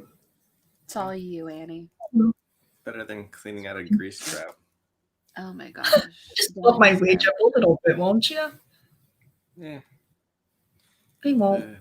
Yeah. Well, no. Yeah. I know they were talking about doing a downhill ice skating tournament. That sounds so much So, like, fun and If dangerous you and fun. picture, I think someone's gonna Downhill. like die or face plant, and friction's gonna get them, and they're gonna lose a nose. Calling it No, now. you wear helmets. Someone's gonna lose a nose. Just pull a Harley Quinn. Carry a baseball bat. Knock everybody to their feet. Off their feet. this is Harley Quinn at the roller derby. Yeah. That's true. So downhill ice skating. Isn't that an Olympic sport? Downhill Luging. skiing. Luging and downhill skiing. No, like So this literally- is essentially it's downhill skiing, except you're on ice skates. Yeah, I've seen And it. This is you can- amazing. It's super cool. I've seen videos of it. And like these guys who have been doing it come in like full hockey gear in case something does happen. Unfortunately, I was super bummed to hear this. Unfortunately, they can't set up the track in time and they can't get the snow machine in. So they're not going to be hosting it. And it would have been the event that would lead up to the finals for Red Bull. And I was so excited. I was like, this is going to be super cool. This is going to be Just like think of what all the exactly free Red Bull you could have had. You they could have had. You could have had like I know. 2 years worth of supplies of Red Bull. I could have had the interns in the Red Bull car pull up to me and be like, "You want a Red Bull?" I'd be like, "Yeah, You know they 15 would. times. It would just like Red Bull galore. Sorry. I've Red watched Bull. this Missed out movie on Red before, Bull. but I'm getting it out of plastic. Missed out on Red Bull. I know." Oh, that coconut flavor Red Bull. Ooh, that sounds good. It's so expensive though. I know. Red Bull is expensive in itself. No, like buying it in bulk, we buy cases of it, and it's like $50 for the flavored limited edition ones. Yeah. But then it makes it cheaper than buying it out of the gas station. Yeah. Are you going and you buy like the cans for like 2 for $5 or whatever? Yeah. Like, if you buy it in bulk, like just the basic Red Bull, you can get for like $30, like a huge case of it. Oh wow, that's not bad at all. Makes it like $1 or something a can. Oh hey, that's not bad. But then limited edition ones that are 12 ounces, it's like $2 and something a can. Still Yeah, not but the bad. blueberry one's really worth it though. I still want to get that coconut one. They never have it in stock. Yeah, they did it last time I was there. Why didn't you grab it? Because it's $50. The blueberry one was like $50. Yeah, but what are we gonna mix with coconut? I don't know. More coconut? Lime?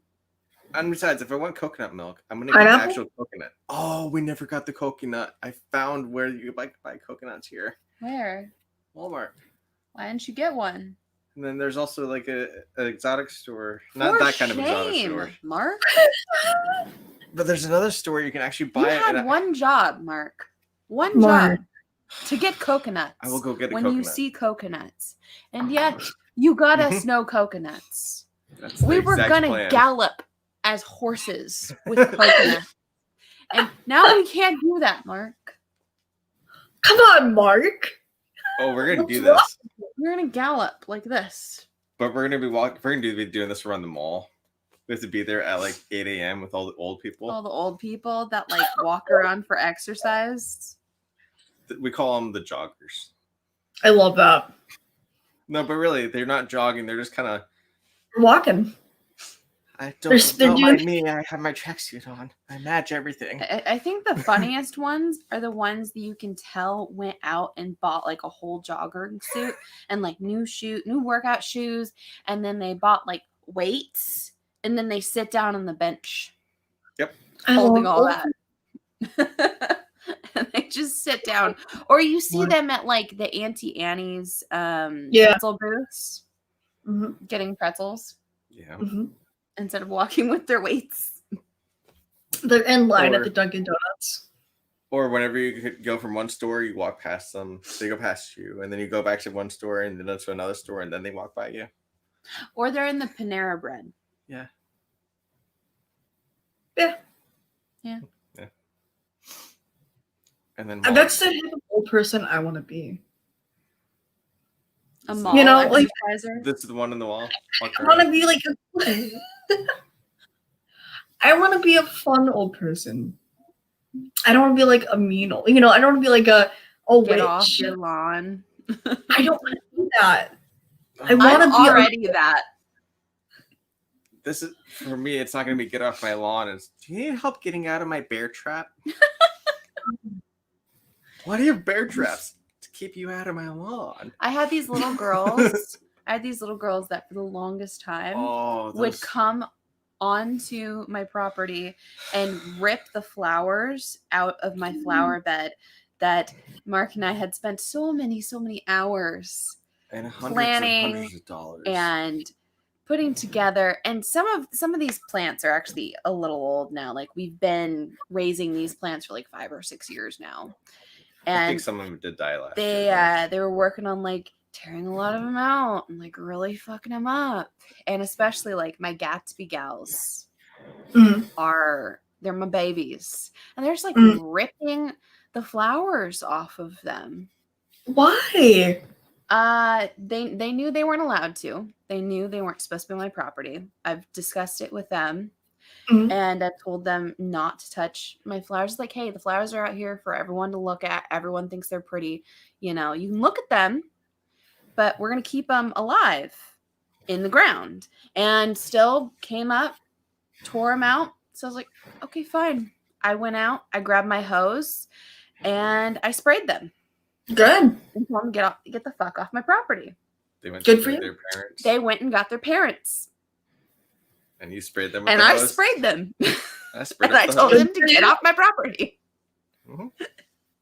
They had And then the police showed up, and And you sprayed them? like, so you sprayed them. And I was like, yeah. And they caused several hundreds of dollars of damage to my property. Would you like to see my property? And they turned and looked at the parents and asked if they were willing to pay for the damage to my property. And then told them to get off my property. and There then you you go. sprayed them And with I the was hose. like, no, I did not spray them with the hose. No, the police officer did. Uh, I'm just kidding. You took the hose from them. But no, it's just one of those things like, dude, you're tearing out my plants. that Yeah. I spent a lot of That's time not on. okay ever. Mm-mm. I don't know. Right. Ill-mannered children make me itch. It's- Yeah. I can't. Like, if your kid has bad manners, what's wrong with you? I had You a friend know- tell me once it's by nurture, not by nature. That's what it is. Yeah. That's how they're raised. I was bunch of kids came in today, and with their folks, and I was getting them drinks. I go, oh, here's a soft drink menu. Let me know what I could get you, and I'll get that for you right away. I go, yeah, I'll take a Coke. I go, okay, here's your Coke. You're welcome. And the other one's like, yeah, give me a Coke. I'm like, okay, here's your Coke. You're welcome. And they're like, okay, bye. No, thank you. Yeah, no, none of that. I was like, oh, you're welcome. No. And my niece is 5, and she says please. She says thank you. She waits her turn for things. It's really funny to see her with like a napkin if she's eating, no matter what. Like she always wants to like wipe her face, and wipe her hands, and she's so like matter of fact about it. She always wants to like straighten her napkin out. Like, dude, there could be nothing on her, and she always wants to do it, and just like, oh, such a pretty little proper thing. But also, this is the same niece that I'm no longer allowed to play Mortal Kombat with, apparently. Before we get off subject completely, Helen Keller. What? I just read that. Oh, hey, Helen Keller is going to be so pissed when she sees this. I know, or when she hears about it. Don't let her hear about that. Oh, she's going to hear all about this. We're all going to hell. Yeah, I'm gonna bring some marshmallows for that fire. Anyway, so Mortal Kombat. So when the latest Mortal Kombat came out for PS4, I got it and I started playing with my niece. It was a few years ago, and she really got into it. And I didn't think anything of it because I played Mortal Kombat when I was a little girl. Didn't think anything of it. My niece is a beast. She's a beast. I love her. She's the greatest thing ever. Yeah. I 100% claim her. Mm-hmm. But she went to daycare, and I got called into a daycare meeting. Oh no, God. With her parents. Oh no.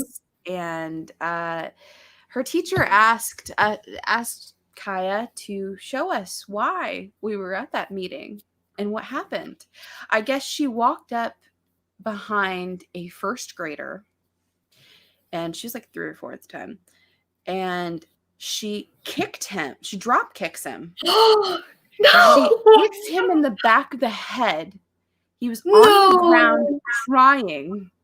And she then pantomimed grabbing him by the spine, ripping it out, and then screamed, "Finish him," and pantomimed holding up a severed heart.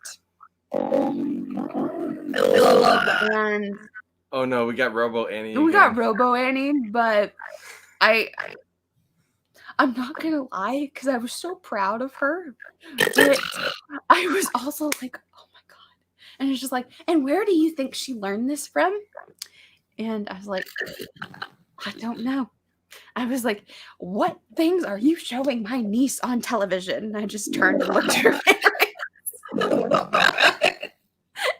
and they asked Kaya where she learned that from, and she pointed right at me. Like, thanks, kid. Thanks, kid. Oh, she's 100% a snitch.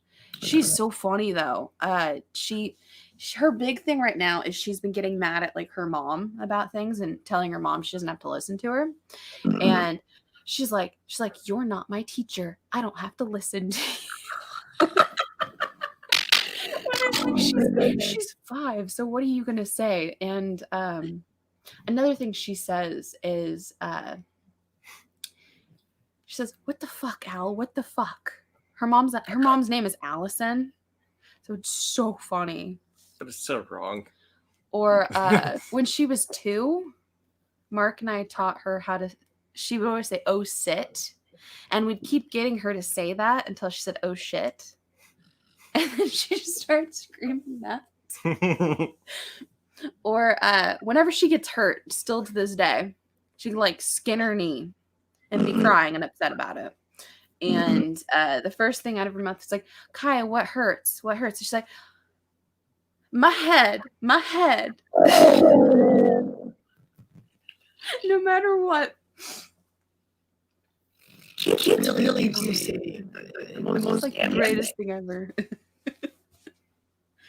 Oh, they're so funny.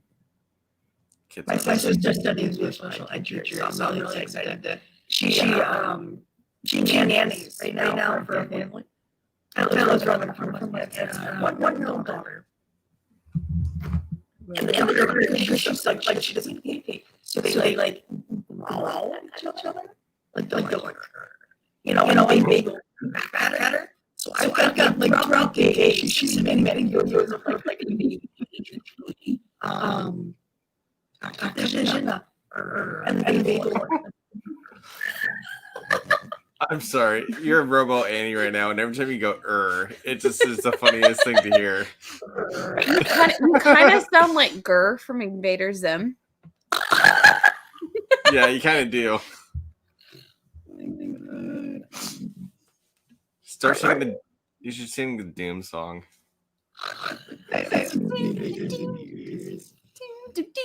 I'm sorry, I'm not interrupting your story, but it's all Robo.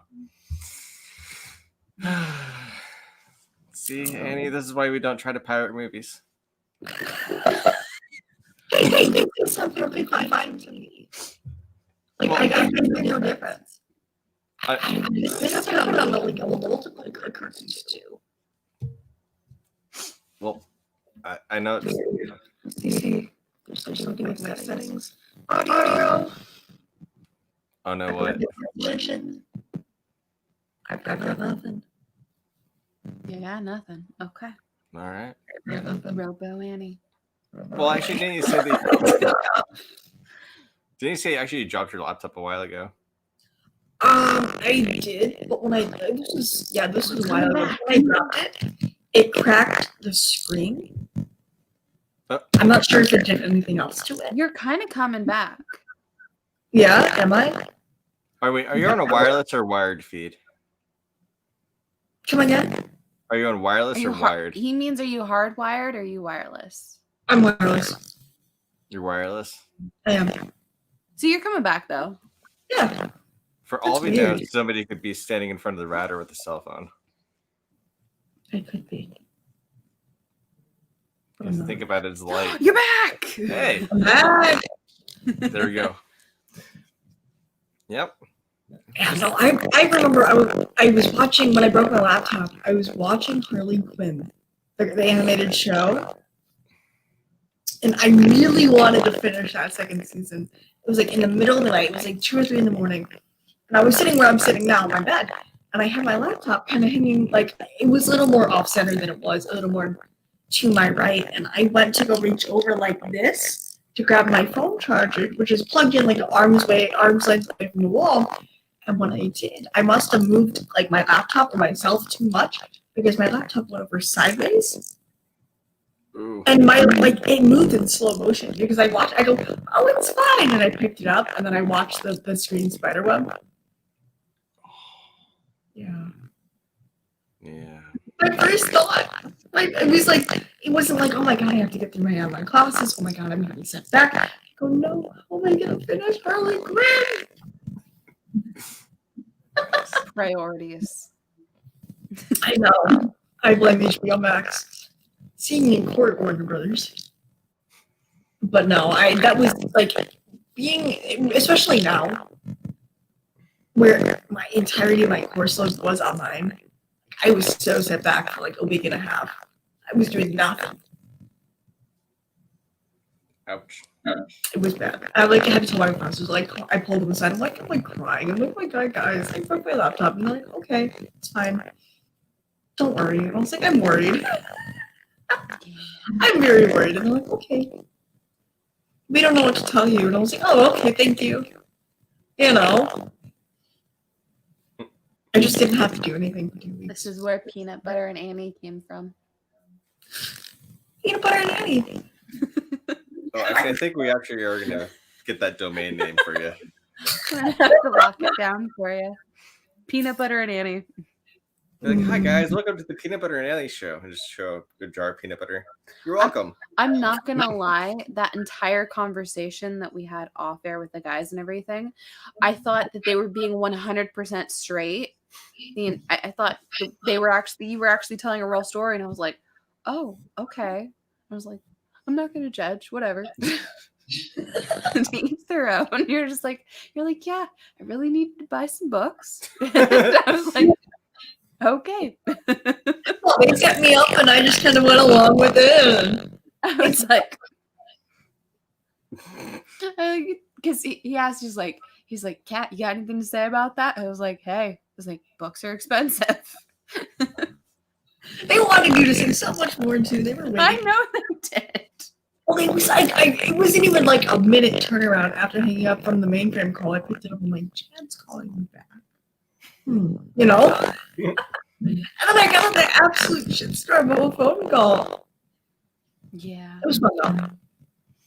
They're also talking about Mark. Poor Mark. We were talking about Mark. We were most definitely talking about Mark. Which by the way, I don't know if I showed this on this or not, but Mark's next cosplay, he is gonna be Red Sonja. It's a chainmail bikini. It's okay, and for the front, that's literally all it is. It's just chainmail in the front. Chainmail loincloth. That's it. It's there's nothing. She said no, I can't be accurate. Yeah, I don't think anyone needs to see that. We appreciate the thought, but we're gonna leave it as a thought. Yeah, we're gonna. But okay, if it's gonna be winter, what are they gonna see? Put some layers on. If it's the dead of winter, what are they really gonna see? We're gonna get you a coconut bra. He's gonna have some cleavage. Don't you worry. Okay, if you're gonna put more wet. Okay, it won't even fit around my chest. I tried it. I know, that's why we have to get you a coconut bra, because we have to like sew it to the coconut bra. What are you sewing to the coconut bra? Well, it's chainmail, so all I have to do is wrap it around bits of the chainmail. There's a loop in chainmail, Mark. Yeah. Pay attention. And? To make it go around the actual fabric. Okay. He's looking at me like I'm an idiot, and I'm just like, I don't get it. Why are you gonna sew something to chainmail when you have to just leave with you? No, to actually get it to stay. Mark, it's just gonna hang off if you don't secure it. This is what Gorilla Glue and Gorilla Tape is for. That's your skin, Mark. It'll come off sometime next week. He's gonna get some glue on. He's just gonna super glue that. I'm gonna like the dedication. Chris, Mark, I understand it. The glue on your skin. Chris, I understand it gets cold in Connecticut, but it also gets cold in Alaska. It gets cold in Connecticut.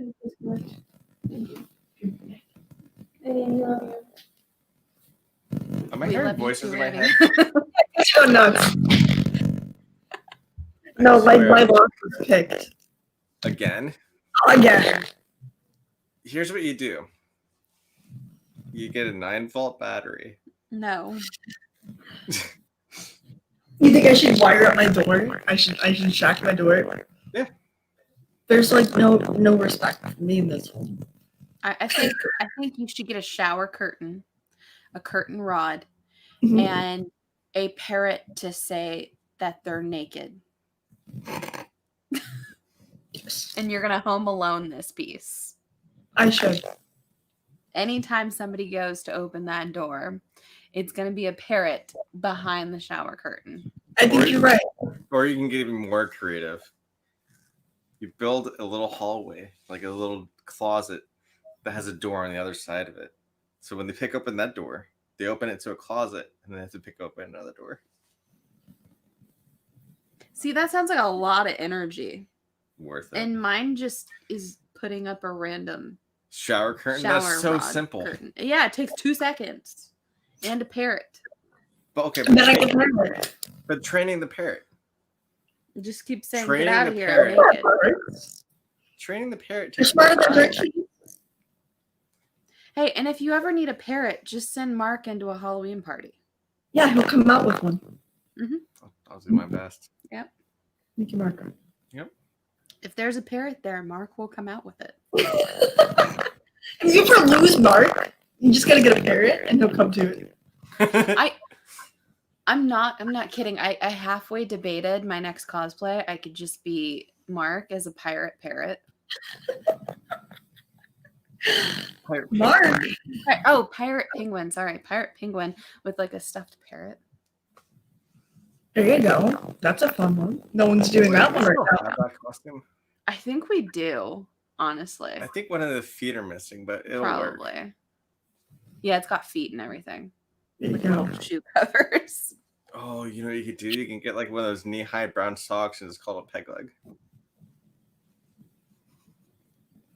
Yep. Too far. But not as far as the Ren Sonia costume I'm going to be doing. Oh my gosh. Maybe you can show up and you can wear it to a con where it's like freezing cold. You know, like that girl did at CTAG this year. Where she showed up in chainmail in the March of Chicago. Good for her. And then didn't know why she was getting so much attention. Definitely good for Because she showed up That's in when you chainmail lose a that nipple. day. her. Why? Why did chainmail? That is why. Honey. I saw a lot. I saw a lot of Sonia that day. Yeah. Saw a lot of something that Saw day. a lot of Sonia that day. Oh, that's so yeah. Oh, men writing comments. They had that that like cosplay parade thing where you walked in front of the camera or whatever, and it did like the whole 360 yes. view, and I was like, oh no, oh. How do you not know what you're getting yourself into with that? It's chainmail. It's It's straight up chainmail. Like there's like you can't be like, hey, I'm gonna do something else. But like Dude, that you can go. it's chainmail. Like I understand the girls who wear like a bikini and then they do like resin work over it for like witchblade and stuff I like can do that. that. Like you're still wearing like a swimsuit. But like you're wearing literal chainmail. No patience. Or like just for everyone else, just do like I don't know, like a nude panty or like something. You wear a Something. swimsuit under that. So please. For the not even for me, for like the kids that show up to these cons What who are kids? being nagged by their parents that work 9 to 5s. Please. Yeah. Like there's a lot of us who don't care. There are a lot of us who do care. And it's not because we saw a lot of Sonia that day. It's because like it's a whole thing. It's not an issue that I saw a lot of Sonia that day because I saw a lot of female cosplayers that day. Which, by the way, if you want more female cosplayers to actually feel comfortable dressing like that, don't be creepy. Don't be weird. Don't be weird. Don't be trying to touch the girls. Don't touch the girls. Please don't touch the girls. I think one of the funniest things was one con I went to where we had our friend Jared with us. We were standing in line, and Jared physically grabs me by my shoulders and picks me up and moves me out of the way. And one of the security just like bolts to us and was like, don't touch the girls, and just like trying to like kick him out of there and everything. I was like, no, it's fine, he's with me, it's fine. But yeah, they had like huge signs everywhere that said cosplayer is not consent, which cosplay is not consent, but never. No. Oh, never. Mark has a story about that. Oh, Mark. Sweet. So we went to Indiana Comic-Con, right? Sure. And then the next thing I know, there's a big group of girls. One of which ran into me, right? She's like, "Oh my gosh, I'm so sorry!" Like touching all over me and stuff like that. We then go to the restaurant later that night, and I found a 20 in my boxers. You got roped and tipped. All at the same time. Okay. Didn't even know. She tucked it in there with it. And I was like, okay, that's where that came from. That's a little bit weird. But then how I didn't realize that there was a $20 bill walking around with me for the rest of the day, I don't know. Yeah, it's kind of something you feel. Con. Well, I mean, it is cloth, so. Yeah. felt bad for that guy because that's how I paid for my meal. But still, no. But that wasn't even the most awkward part of that night. So I'm in the there's restroom. more. I was in the restroom, and then all of a sudden this guy walks in. He's like, "Tell me a joke."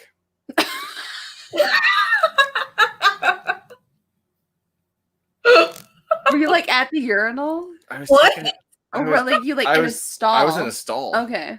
And he just Door, says, "Tell door me." closed? It was yeah, it was closed, but you can still see the feet. Oh, okay. Nobody knew he was in there. I would have like lifted my feet. Hello? Knocked on the door. Hey, tell me a joke. I was half expecting that. I forgot what I told him, but he's like, "That wasn't." I forgot what I told him, but it came out of the stall, and he's like, "That wasn't funny." And I was like, "It wasn't supposed to be." Washed my hands because like I'm gonna go now. Yeah, that was so awkward. And then 3 weeks later, I think that restaurant closed or something. I don't know why. Oh. Yeah, it was an Outback by the interstate. What do you expect? I've been grabbed 2 times at cons 4 of which no. by me. by semi-famous people. One time, totally fine with it. Jessica Negri. That was hilarious. I love Jessica Negri. She tried climbing inside Oh, of Jessica my Negri, okay. Harley, my Harley bomber jacket. And she's like, "Look, we can both just fit in here." And she's like putting her hand in there. She's like, "I'm sorry, I just grabbed your butt." I was like, "Oh, it's fine." She's like, "Okay then." But it's Jessica Negri. It's totally, whatever. Yeah, Jessica Uh, Negri, she started citing all the things to you, even though I wanted to see her. Yeah. I love Jessica Negri though. She's But so cool. second time, very uncomfortable, not cool with it. Was actually at Days of the Dead. No, actually, no, Okay. it was Horror Hounds. It was Whorehound. It was Horror Hounds weekend, and it was Dee Snider. Oh. Yeah. Ooh. We were standing in line to get a signature from someone else who was there in like the celebrity hall or whatever.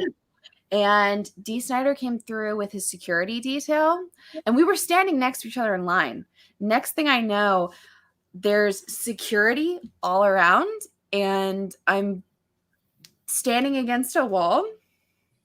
And it's like, Dee Snider, oh, I'm so sorry. I'm so sorry. I'm so sorry. It's like, and finally, Mark's like by my side again. He's like, "What the fuck was that?" And I was like, Dee Snider just grabbed my boobs. And he's like, "Are you okay?" And I was like, "No." No. I was like, Dee Snider just touched me. And I can't do anything about it because he had security It's detail like with him. some gross aging rock star just. Oh, geez. Ugh. Ugh. It's okay. That's also the same day that Matthew Lillard really wanted to punch me in the face. Yeah, Oh, that Matthew was Lillard. a bad experience. What did you do to piss off Matthew Lillard? Okay, so I have Shaggy. a Nixon pen, like his Nixon presidential pen. I had it on my backpack. Oh, God. Okay. Just because, I thought of like Futurama. Yeah. He thought it'd be funny. So then all of a sudden out of nowhere, he gets super political. He got with very it political very really quickly. fast. And I was just like, what? And then he literally walks up to me and just says, "If you ever want to talk politics, call me." I was like, And I'm just standing there with my Scream mask, and I'm just like, "I'm the one who wanted to meet you, sir. I'm like, can you sign my Scream mask, please?" he was I pissed. waited in line an Matthew hour and a Lillard. half for a signature, and then we went to his speech after, and like He would not he answer would any not questions. answer a single question I had, and I was just kind of like, Sorry. I was like, I'm so bummed now. I liked Matthew Lillard before this.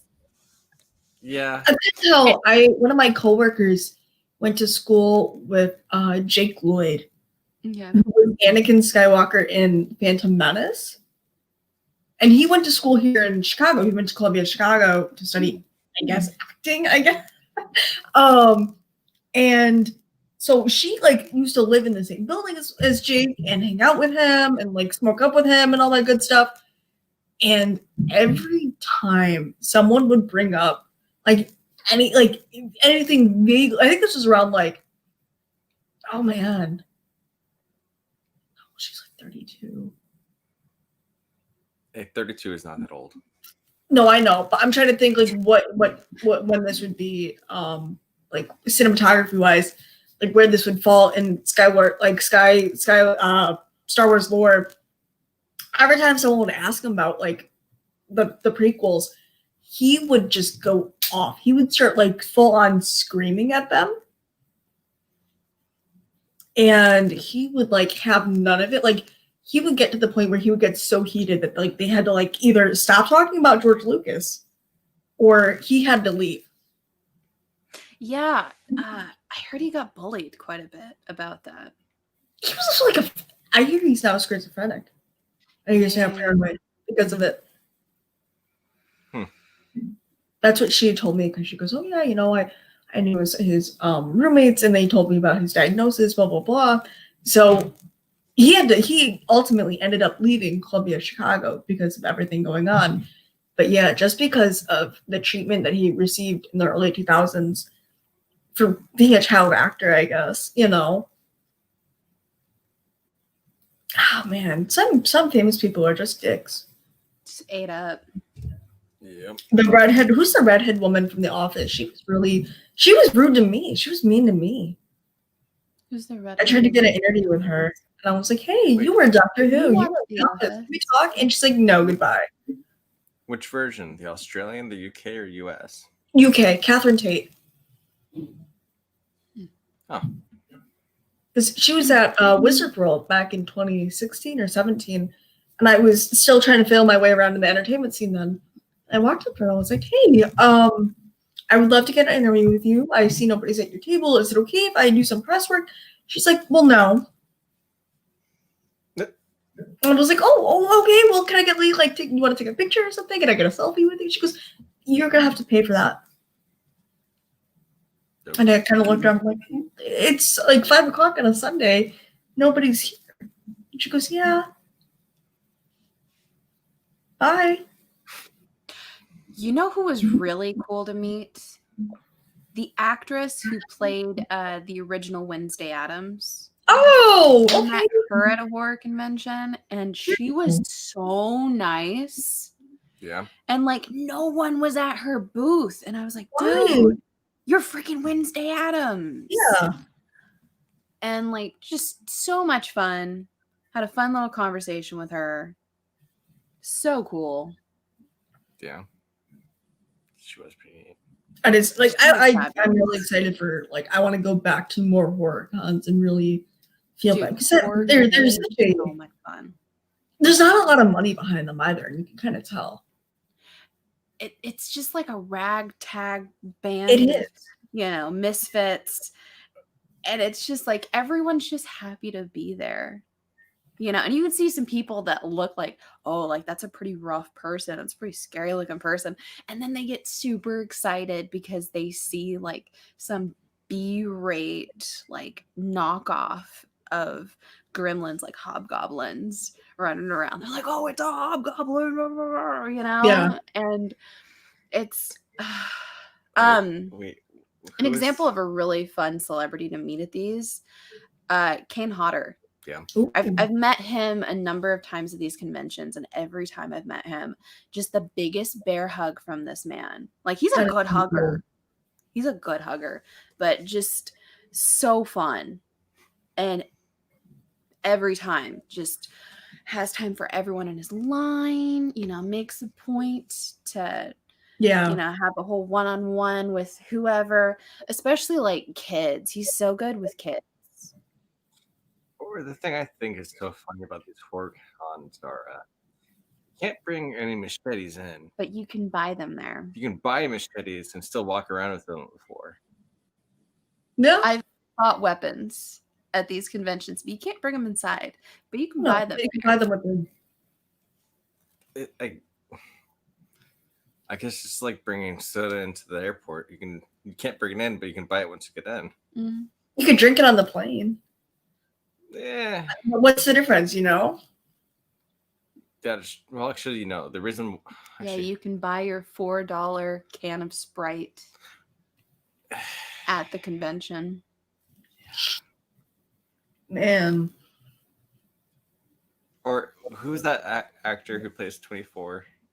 Oh, Keith Sutherland. Yeah. So tell him what happened in that line. So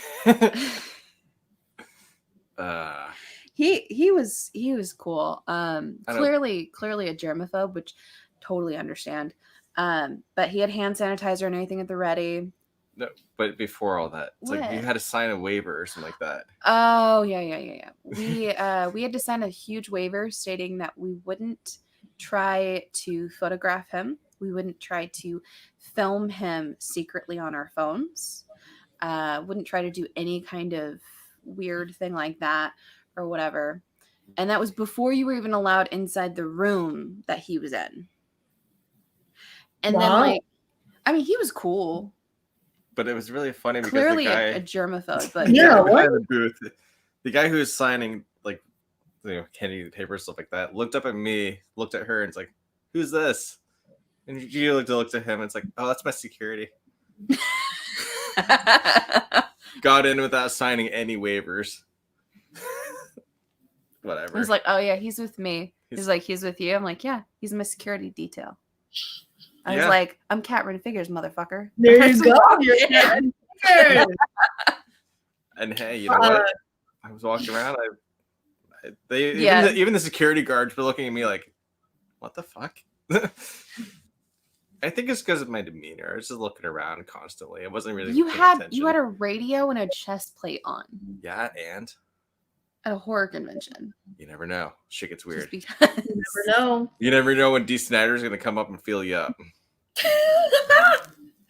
Gotta be ready for that shit. You gotta be ready to grab Lady Snyder. So uncomfortable. Like that's how I have been anyone last year. I was at Ace when I came back to Chicago, and my buddy he works for Shield Labs. They do a bunch of props, like screen replica props, and he wanted to get his shield signed, his like shield like this. And he's a relatively very quiet guy, and he was like, "Hey, do you want to come with me? Do you want to stand in line with me while I go wait for Jake Gyllenhaal to sign my shield?" And I was like, "Yeah, Jake, yeah, I'll go with you. Yeah, I'll keep you company." So I go with him, and we're hanging out, and we're waiting in line. And he looks over at me, he goes, "I kind of don't want to talk to Jake. Do you want to go talk to Jake Gyllenhaal for me?" I was like, "What?" I was like, "Yeah, I want to go talk to Jake Gyllenhaal for you." "Sure, I'll go talk to Jake Gyllenhaal." So he goes, "Okay." And we're asking, we're like, "Hey, how many people can we bring?" Because he's got the one autograph slip. And I go, "How many people can attend the autograph signing?" And the security guys kind of go, 2 with 1 item. And we kind of look at each other. I'm like, "We're in. I'm in to meet Jake Gyllenhaal." So where the line goes and goes and goes and goes and goes. And we're in the little room, like the curtain room. And I'm like there, and I'm looking at Jake Gyllenhaal. I'm like, "That's Jake Gyllenhaal." And this poor guy, it's a Sunday, it's like 6 o'clock on a Sunday. It's where everyone's packing up and they're doing the last calls. And he's like gone, like tired. My buddy, Nick hands him the shield. And he signs it, and he does, he does Jake Gyllenhaal, and then quotes, he puts Mysterio. And I look over, I kind of do like one of these, and I look at the shield, and I look up and I go, "That is so," I go, "Man, that is so cool. You have a great weekend. See you later." And I turned and I walked. I walked right out. I was like, "All right, Nick, let's go," And we walked right out of there. I was like, and then it hit me. I'm like, "That's what I said to Jake Gyllenhaal." I was like, "Wait a minute. You have a great weekend." You have a great weekend. I was like, "Take it easy. Take care." Like a total dweeb. Like, oh. Did you finger gun it at least when you were talking to him? Like, I was talking. Yeah, I was like talking like I knew him for like so long. I was like, I turned around, like, "What did I just say?" I can't turn around. Wait, I take it back. That's funny. But yeah, no, it was the same thing. Like where they kind of looked at him like, "Are you guys together?" I'm like, "I'm with him." This is my. I'm with his thing. I'm definitely with Shield Labs. Yeah. Yeah. He didn't want to be there. He's like, "I need someone to be there with me," and I was like, "Okay." But yeah, most of the time we're at cons together, just her and I act like her security. Good for you. So much fun. And I was like, hey, back up you. There you go. Or it's like, oh, hey, sir, do you need help looking for a comic? How about you ask her that? And then there's like, wait, what? It's like, no, don't talk to me. Ask her. Don't look at me. I don't exist. Yeah. I think the funniest is when you go to like the small trade shows and like it's just, just 100% dealers and everything everywhere. Yeah. But, they've got the boxes on top and then the ones down below and everything. And you have to like bend down in order to look at the ones below. And when you look up and you realize that some like random 40-year-old guy's been checking out your ass the entire time, it's like, oh, this is uncomfortable. Mm-hmm. No, yeah. And then Mark's just standing there glaring at him. Normally, arms crossed. Kind of like this. Staring at him. And then they realize that's when Mark's like, can I help you? Can I help you? I've heard that so many times. Like, can I help you? No luck, and Mark's introducing himself. Yep. I'm not mean. I kill them with kindness. Oh, yeah. Oh. You gotta guilt them. That's where you get them. It's like, yeah, next time you could just take a picture, and then I might kick you. It'll last longer. I'll ask you to send it to me. Yeah. Here's my cell phone number. It's called Get Lost. It's like the salespeople are like, oh, so you're here to carry all our comics, right? It's like, no, she won't let me touch her comics. She won't. It's in our vows. You can't touch my comics. No, I can't carry your comics. I can touch your comics. I can carry them. You have to be gentle with them. Treat them as you would treat a woman. You gotta hold it like a baby. A little bit of fear. A little bit of fear. A little bit of fear, like you might break it. No, dude, you hold the baby one-handed and you go for a run. I'm terrified of holding babies. How are you terrified of holding babies? I like them better when they're a little more durable. Like when they're able to like lift their own heads. A durable baby? A durable baby? No, like a newborn baby scares the shit out of me. I have pictures for both of my brothers. Two oldest kids. But I look terrified holding both of them. Babies are scary. We already agreed. Like, if we're ever going to have kids, we're going to seahorse it. Good for you. Yep. Yeah, he's going to have them. I'm going to birth them. I will birth them. Yep. And then I think I'm just going to hand them off to one of the grandmas until they're like 2. That way they'll be... Yeah, but they'll be like somewhat talking, way more durable. Actually, don't do that with my mom. She's crazy. No, your mom will keep them. Yeah. Yeah. My mom might get a little annoyed. From what I've met of your mother, your mom might keep them. The funny thing is, your mom would rename them. For out of everybody in my family, I'm actually the most tame. There you go. Yeah. I'm crazy, but at least I'm a little. Mark's younger sister told us today that she doesn't ever want to have kids because kids have no filter and they just say whatever the hell they want. And I just looked at her and I was like, and you don't? She's like, yeah, but only in front of you guys. Yeah. I'm not disclosing her age, but we went to go pick her up alcohol today. There you go. There. Good older brothers. We can. I bought my sister whatever she wanted on New Year's. I made her go with me. Yeah, but she wasn't very specific. She just said anything that I can get for $20. That's nice. We just she made me walk with her aisle and she's like, I want this and this and this. I'm like, girl. No, pick one. So yeah, she got free alcohol and the jean jacket that I can't fit anymore. She was happy. Sounds like a win. Yeah, it was my nice Levi jacket that I can't fit anymore. You're too And it's broad now. definitely Oh, I was so upset. It fit me last year. Now it doesn't. You look like a fat man in a little coat. I should stop working out. Tommy boy. It was funny. I should really stop working out. I should get more round in the stomach. No, Yeah, no, yeah. no. I can roll away. We talked about how Look at you're not. her. You remember those like the different of the month clubs that I do. he was showing us Friday night? The one that what is he going to send us unexpectedly next Friday for our unboxing? Oh God. Like I don't wanna know. I already told Mark, it's like, no, you can't have this. He's like, but there's this of the month. I was like, no. He's like, but there's that of the month. I was like, Mark, you're gonna be 400 pounds. Yeah. It's like, you're not allowed to be 400 pounds. I could always pull It's my. not to think about, Mark, but it's not worth it. What? Okay, I used to be 250, and then I lost weight. Okay, good for you. And then you're down. Yeah. Look at you. Yeah, no, now I'm down to 200, and I'm upset. Oh, I think 210's a good weight for you. Like Batman. Batman. Batman weight. Batman He's weight. been 160 before, and that he just looked like a sick turtle. Oh.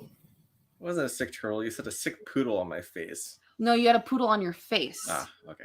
But you looked like a sick turtle because of your neck. What's wrong with my neck? No, but you were really like you had no fat to you. It was just muscle. Yeah, what's wrong with that? You looked sick. Okay, so now I'm just a cross between. Now you're healthy. Hey, at least he doesn't look like Mitch McConnell, who just looks like a turtle. Turtle. Turtle. Oh my God. We should do that movie at some point. Oh, The no. Master of Disguise. Fuck Oh no. my God, That can we? movie is such a shit show. Oh. That makes Thankskilling look like an Oscar nominee. Oh, speaking of the Oscars this year, I can't wait to watch Jim Carrey win for Sonic. No, speaking of the Oscars this year, I can't wait to see the Rim getting one. It'll be Fucking great. shit, you know what the Oscars are going to be? Everybody's gonna be Nothing 7 people. came out. The Oscars. Everybody's gonna be a digital screen. Probably. It's like, come on down. Go Here's your reward. I'm gonna send it to you in the mail in a few days. Good luck. You're gonna hold it up for yourself in 3 to 5 business days. But then make sure they FedEx it and they throw it over their fence. Yeah, it's gonna be like the head's gonna be like lopsided and Right. dented. Oh, that's gonna be. They're gonna get it, and the head's gonna be broken off. There have Or- been no movies this year that have been Oscar worthy. Besides, I'm thinking of ending things. Maybe, Sonic. it's been such a very bad movie or year for movies, like altogether. I don't know how, but Everything's just either been postponed or pushed back. Next year is gonna be I just thought of a fantastic. fantastic film that came out this year. The new Which Tremors one? movie, Shrieker Island. I mean last year. Ooh. I know last year, but for I know. Oscars for this year, Yeah. Shrieker Island. Have you seen it yet? The new one? I am not up to watch it. You need to. It's on Netflix. Okay. Chris Barrett says Tenet is winning anything. Tenet is awful. I'm going to tell you right now, Tenet was bad. Tenet was not good. If you risked your life to either see Wonder Woman or Tenet in theaters, maybe think about what you value. Wait, actually, Monster Hunter was also in theaters. I totally forgot that came out. I wish it was better. I never saw it because I was like, why would I go to a theater? All my friends went, but I was like, yeah, I'm good. It's like, nah. Was it even remotely close to the game? From what I heard, it had some of the references, but it was not close at all. Oh, Yeah. okay. Okay. Yeah. Yeah. It's not worth it, man. It's not worth it. And then I was like, so wait, were you guys socially distant? They're like, No, they just gave us one row of that we're all in a group, and like the next group behind us was like a couple rows behind us. Like, how the hell did that work? That doesn't work though. Right? That doesn't like it straight up doesn't work. And then these same people wonder why we're still going through this stuff. But no, really, like they were. That's what I was saying. Is like the theater is supposed to be socially distant. Like you're only supposed to be in between, and even in the same group. And it's like, Yeah. Also, how does that work with concessions and masks? They don't have it. They don't have them. What's the You point? don't. What's the point? I mean, no, I wouldn't go to a movie No, I know. anyway. But like, what is the point of going to the movies if you're not going to get popcorn? flasks. The whole point of Your movies shit is sticking to the bottom of the AMC. I don't know. Or do what you used to do: sneak whole pizzas into the movie theater. Yes. How did you get away with that? Put it under my coat, and I had a very large purse. Nice job. We had a big pizza. We had Wings. wings and cheesy bread. Oh my god, you guys are It was geniuses. fantastic. Oh, and a water bottle full of vodka. There you go. It was fantastic. Oh, that is wonderful. And then the person came up to us and said, "You can't eat that in here." It's like, why not? It's like, because you can't bring outside. It's like, because you have to get food at the concession. I was like, oh, so you guys now have spicy buffalo wings? No? No? No? So it looks like I can eat it. Go away. Oh my god. That's how we hung out for Transformers 2. Was that the good one? It was all right. Was it okay? Transformers, they're boom explosion movies. They're Michael Bay. I'm totally Michael fine Bay. with. I'm totally fine with the boom explosions. I liked Bumblebee. Haven't I like seen it Haley yet. Steinfeld. She's We cute. own it. We own it, but I've never seen it. We own it on Blu-ray. But I've never seen it. We have a lot of movies you've never seen before, Mark. I know. That's not really saying much. Like, oh, we own it. But I've never seen. No, we've got a lot of movies you've never seen before, Mark. But we own. I watch a lot. I guess you'll have to watch Bumblebee. Okay. For shame. I'm not a big like Transformers was one of those things that I wanted so badly to get into, right? Mm-hmm. But I could never get into it. Like I really wanted to get into the Transformers series, and it never clicked. It never worked for me. They're just fun boom explosion. There's silly jokes thrown in here or there. There's your stereotypical Michael Bay panning like slow motion over a hot girl, moments, things like that. And Yeah. Pretty predictable. it's a Michael Bay film. It's a lot like a Fast and the Furious movie. There's a lot of cars. They're there's a lot of- popcorn movies where you can turn your brain off and maybe have a little bit of fun here and there. Yeah. All right. I can do that.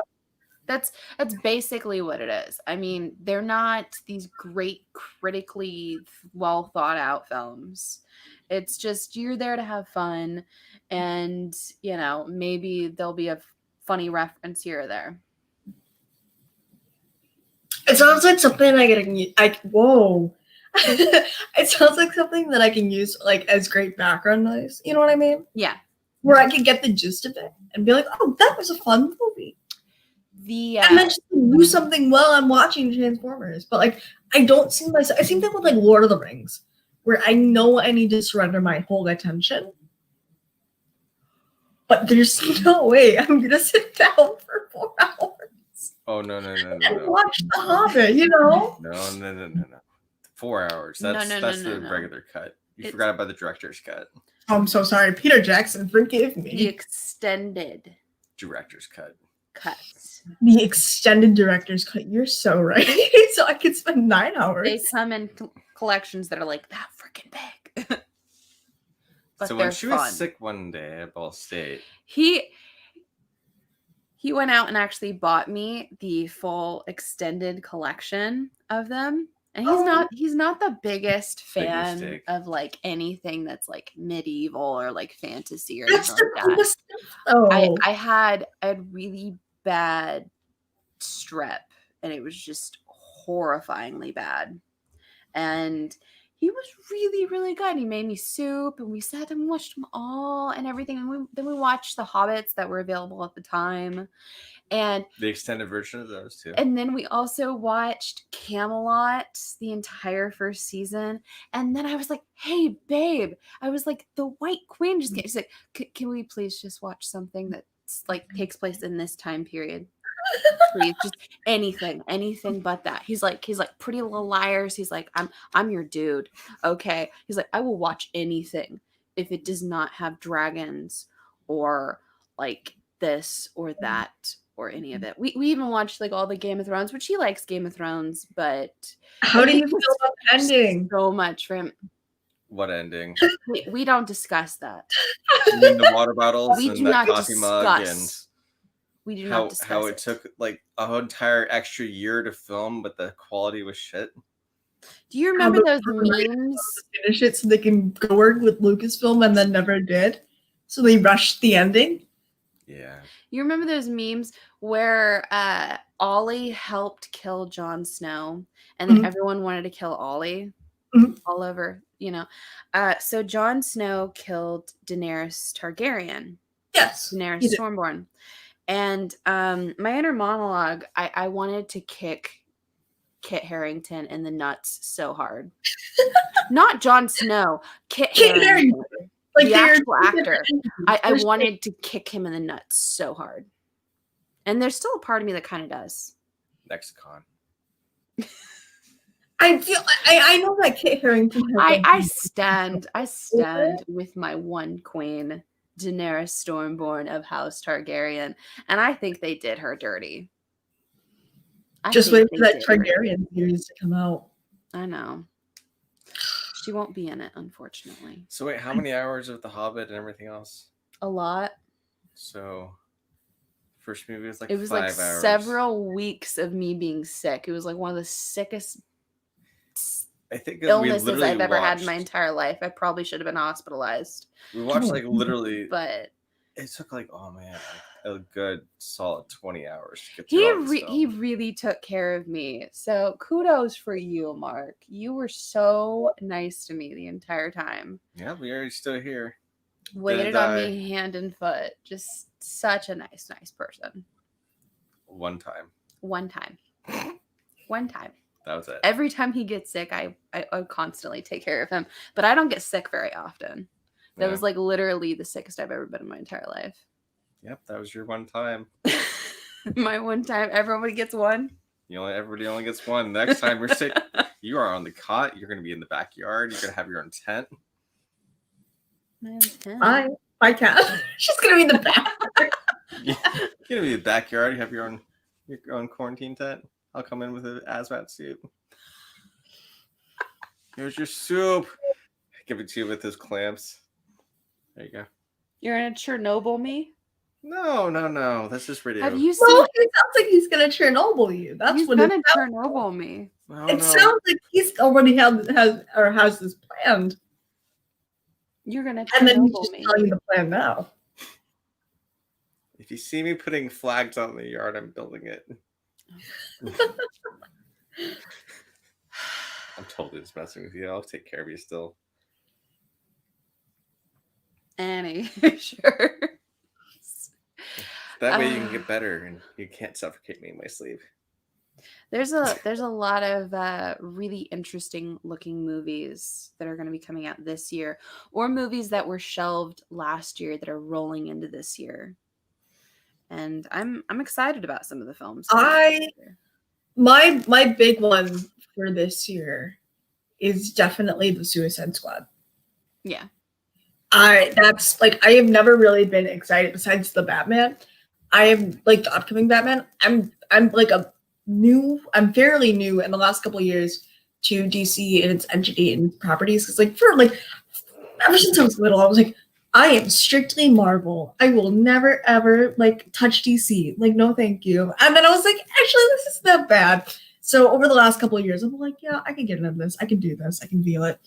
I grew up watching Teen Titans and stuff like that, but it really never clicked. There you go. Mm-hmm. There you go. Teen Titans. Let's go. Teen Titans, Starfire is your girl.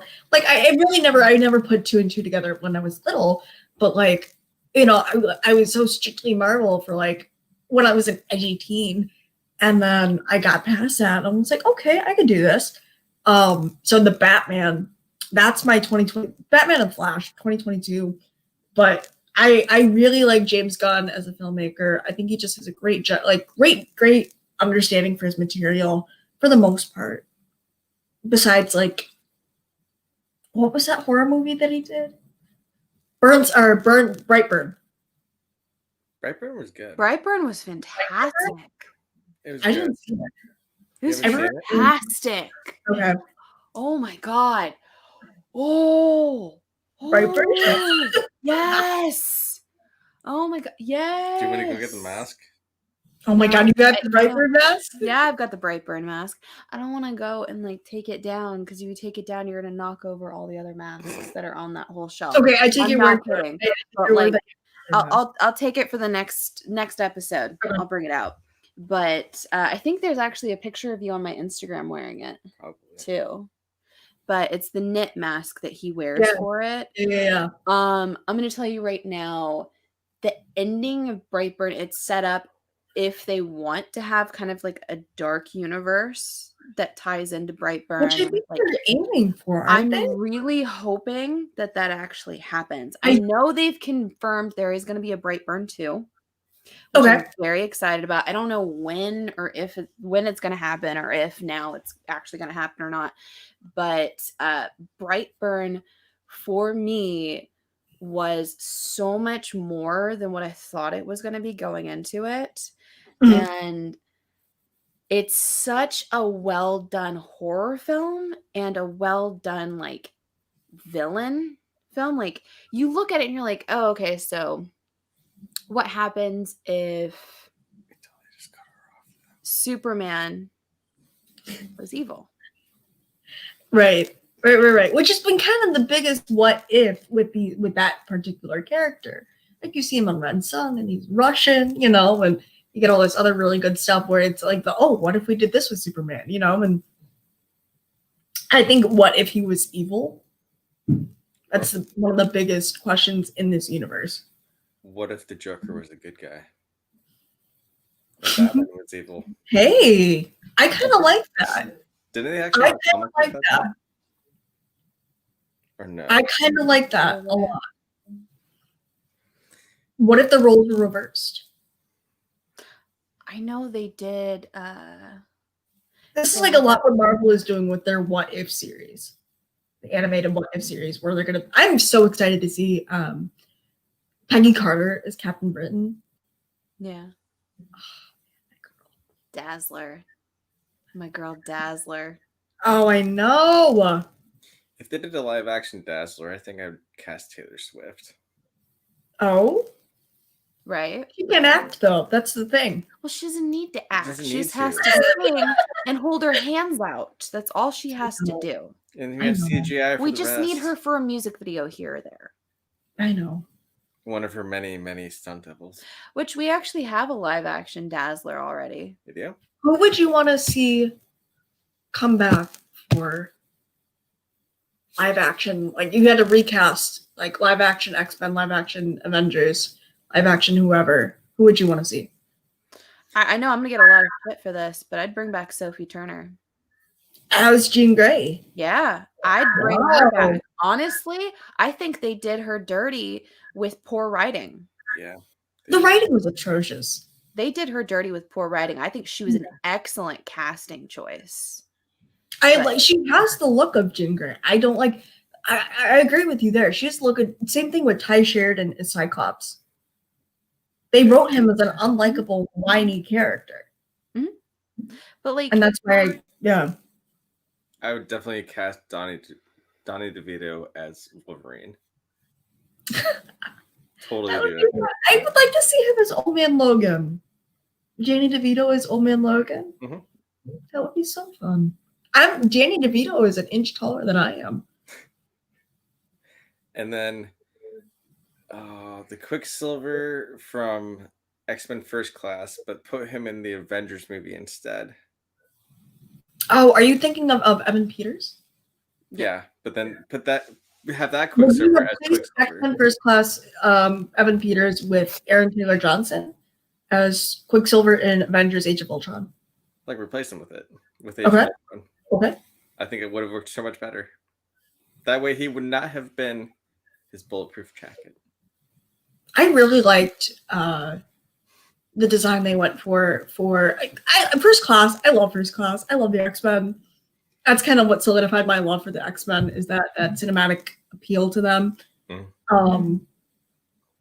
I cannot see anyone else as Magneto or Professor X besides James McAvoy or Michael Fassbender. I really can't, you know. Maybe Giancarlo Esposito as Magneto. I would say the one glaring issue I have with the young cast of X-Men, which I loved the young cast of X-Men, the kids that they had coming out in the later films for that were fantastic. And I wish they would have had more there. I wish that they wouldn't have gone so heavy with Jennifer Lawrence. Right? I'm telling you right now, Jennifer Lawrence, she sleptwalked her entire way through that last few through films. It was literally just, oh my god, no. I got an Oscar now. Like, I don't need to wake up for this. I'm just here for a check. It's like, oh, sweetie, you want to wake up for this scene? Yeah. No. You don't even need to paint me blue. I'm just here for a check. Who would you like to see take over as Mystique? I would totally do it. Mark he's gonna do it. Mark, at the next con that we go to, one day you're going to be painted blue, and then the next you're going to be in chainmail. Should that be the other way around? So then third day, I can just say I'm a Chuck Smurf. Are you gonna be slave Smurfette? Like slave Leia, but slave Smurfette? Yes. Slave Smurfette. Slave Papa Smurf. You guys are terrible. You just really want to see my shirts off the entire time in Connecticut. We're just setting you up. We're gonna get kicked out of this casino so fast. Probably. I'm gonna be. We're gonna get beaten up in that casino. I'm gonna just tell everybody the wrong slot. That's not the slot you want to put your coins in. There's gonna be a lot of like ugliness going on. Oh, there's gonna be a lot of epicness going on. That's true. If the world does not get itself together, I'm gonna be so upset this summer. It's gonna be Just cold in cosplay Connecticut. as the turkey from Thankskilling. I'm gonna wear a sheriff's hat and then like a face mask over a turkey costume and just walk around, not say anything. I bet we're still gonna have to wear masks though. Probably. But then if that's the case, then I can be the Division version of Red Sonja. Oh 10,000 points. A lot of armor. There you go. Oh my gosh. Oh goodness. Why do I smell strawberries? I don't know. You're drinking something with fresh mangoes in it.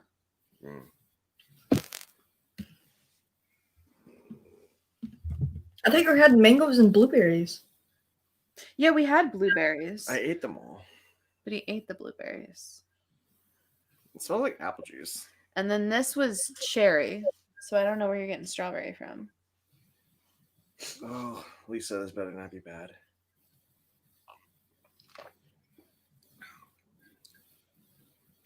That got better. It got better?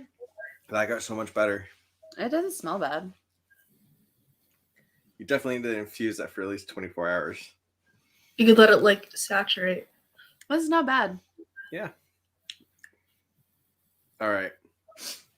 Everclear. We're going to totally pour that in there and let it sit for a week. Oh my gosh. And we're going to burn it. And then we're going to... Yeah, burn to the ground. Oh, wait. That's right. They can hear me when I whisper. Yeah, everyone can hear you. You're not completely disconnected from that, Mark. They can still hear you. can't feel my face now. Why am I still smelling strawberries? I don't know why you're smelling strawberries then. I think I'm losing it. It's okay. Probably. It's not as bad as... What game were we playing earlier? The Mancala? Mancala?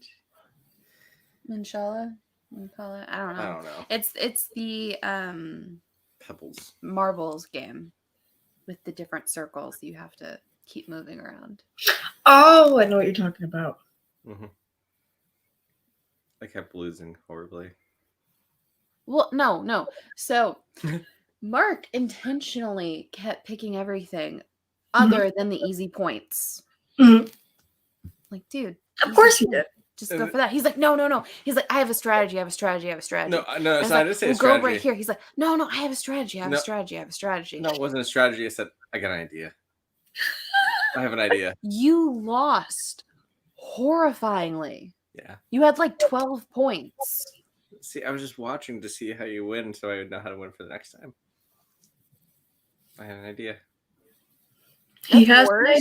That's worse than my strategy of trying to keep all the points on my side of the board. When I tried to do that, and then I realized, oh shit, I'm stuck. Yep. It was worse than my strategy. Next time we should just go to a beach and find a bunch of pebbles and just dig it in the sand and play that game. That sounds like fun.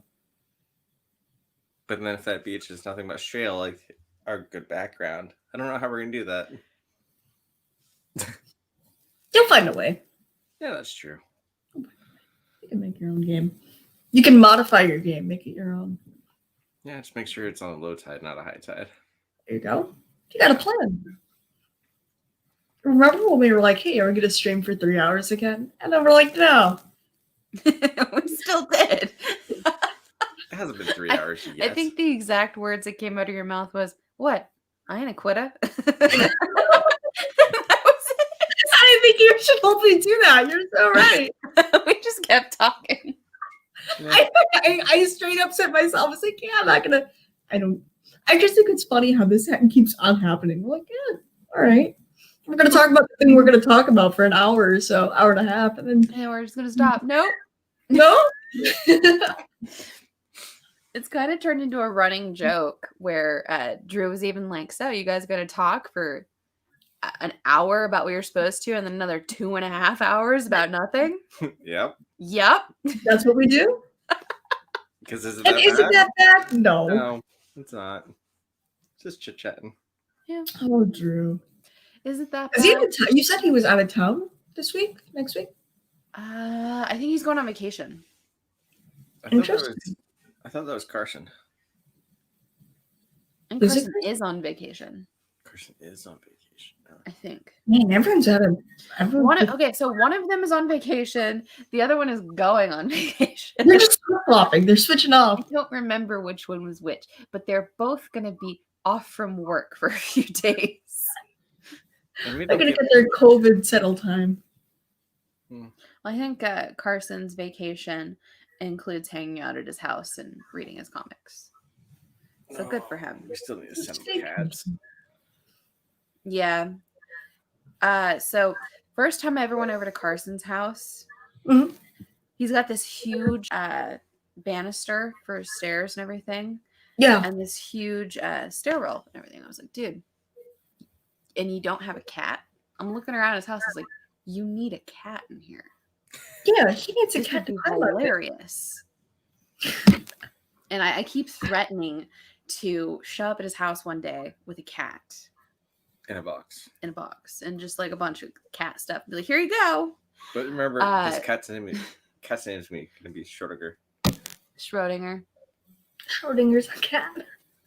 Because it's going to be a box. I told him that I got him a pet. And I showed up at his house and everything. And I had a thing. And he was really concerned that I actually had like a living animal. I got him a pet rock. In like a little container and everything. Yeah. Which, fine. But he was really, really like worked up that there was going to be an animal. I'm sure if you ask him about it, he'll actually show you because it's still sitting next to his laptop or computer. He still has it. Oh, yeah. I'm sure he does. I'll have to ask him about it. We have a running joke about trash cats. Trash cat. because he's got a bunch of stray cats in his neighborhood. Cat. So trash cats. And there's just one that we've lovingly nicknamed Garfield because the fat tabby. I'm like, dude, you need to bring Garfield inside the house. That needs to be your cat. I don't think he's seen him around lately. He doesn't have Garfield cat or bowling ball cat. Bowling ball cat keeps hanging out in his driveway. I'm like, dude, bowling ball cat needs to be your cat. He's just gonna let the cat in the house. That's it.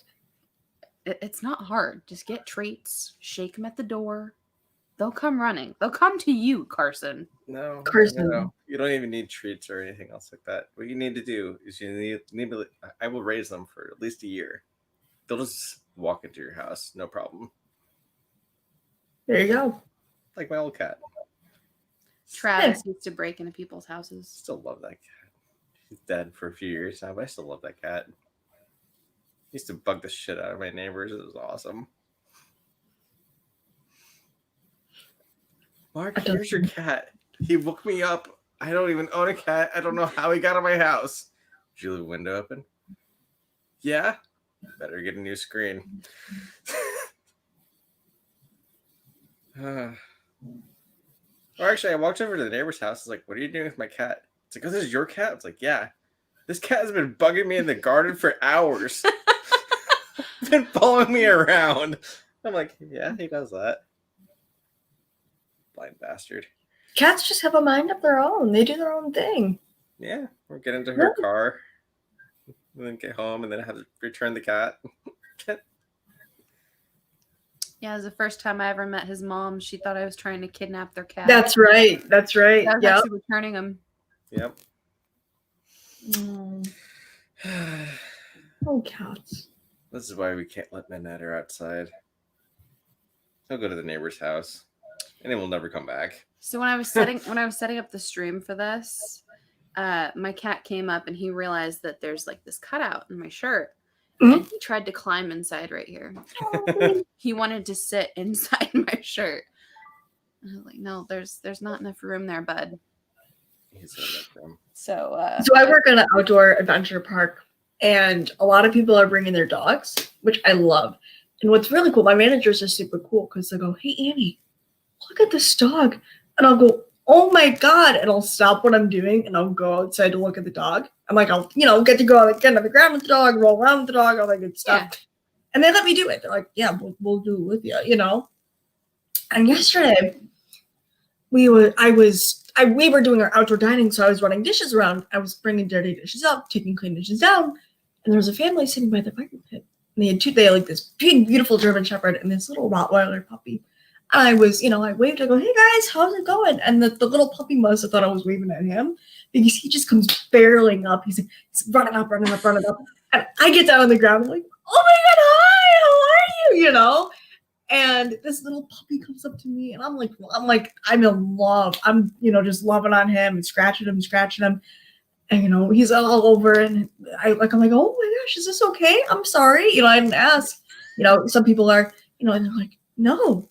You're supposed to ask for just his soulmate. I was like, oh my God, can I take him home with me, please? I'm making a scene in the middle, I'm like, gonna kidnap someone's dog. Yeah. It's whatever. I'm just having a great time. He's like, can I take him home with me? It's like, I know it's your dog, but it could be mine now. He clearly chose me. Yeah. Okay, but when you said dishes and dogs, I just also imagine you going like, okay, I'm a dishwasher, looking around. Here, like the plate clean, set it back on the shelf. Hey, as long as it's clean, just put it back down. Just keep going. There you go. See, you needed to hire a dishwasher for your work. You need this puppy. It can clean all It's a win-win. It's a win-win. You know what? If I could do it well, if I can conceal him well, we're both winning. He gets a fun little treat. I get out of work early. Hey, what you need to do is questions. Baby Bjorn. Just leave the puppy in the Baby Bjorn, and that's how you clean the plates, and then you put it back. Mm-hmm.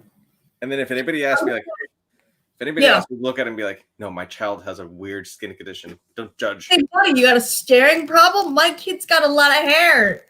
Yeah. He's Italian. He doesn't speak much, but he looks at you.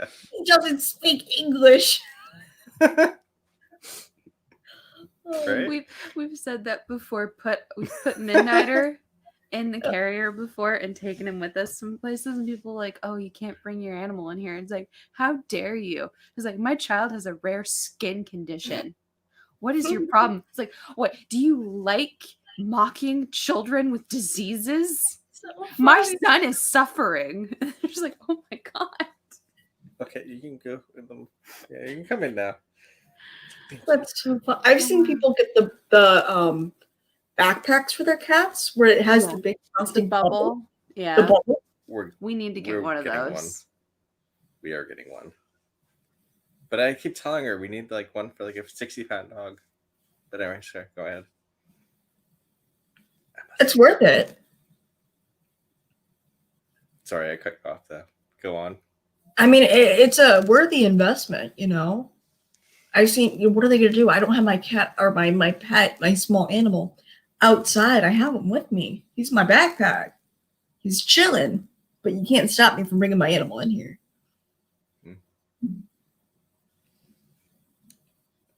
I don't know. I don't have a small animal. I wish I did. And if I did, I would either get like like you were saying, the baby Bjorn, or like the backpack. There's a guy on my campus. He's a theater kid, and he has a service cat, and his service cat perches on his shoulder like a familiar and rides around with him. Okay. And like I'll sometimes see him going in and out of buildings, and I was like, sometimes I have to double take because our library cat is a stray cat that, because I live in a historic district for my campus, so it's surrounded by all these old neighborhoods or like these old homes and these old neighborhoods. So people's cats get out and they kind of hang out with the on campus. And one of them hangs out in the library, and everyone knows who she is, and she's like a star. And I'm like, oh my God, Lucy got out. And he's like, no, this is my cat. I'm like, that's not Lucy from the library? And they're like, no. I go to a fairly small school. There's like 3,000 of us, so everyone knows everyone. And this guy's like, no, this is my cat. And I'm like, this is so cool. This is the best day of my life here. He's going to the old haunted theater. And I'm like, what is your cat? Service cat. What? I have no clue what services they provide. I don't know. As long as it's well behaved, then yeah. Yeah, I mean, I think it wasn't even like a service cat, but like an emotional support animal. So I get dogs and I get cats as emotional support animals. I even get like some breeds of bird. Breeds of bird? What? Which types of birds? Like a cockatiel or a parrot or something like that. I understand that. My question is, how do you go from that to a support ostrich? Yeah, I don't get that. How? Or like a support mini horse.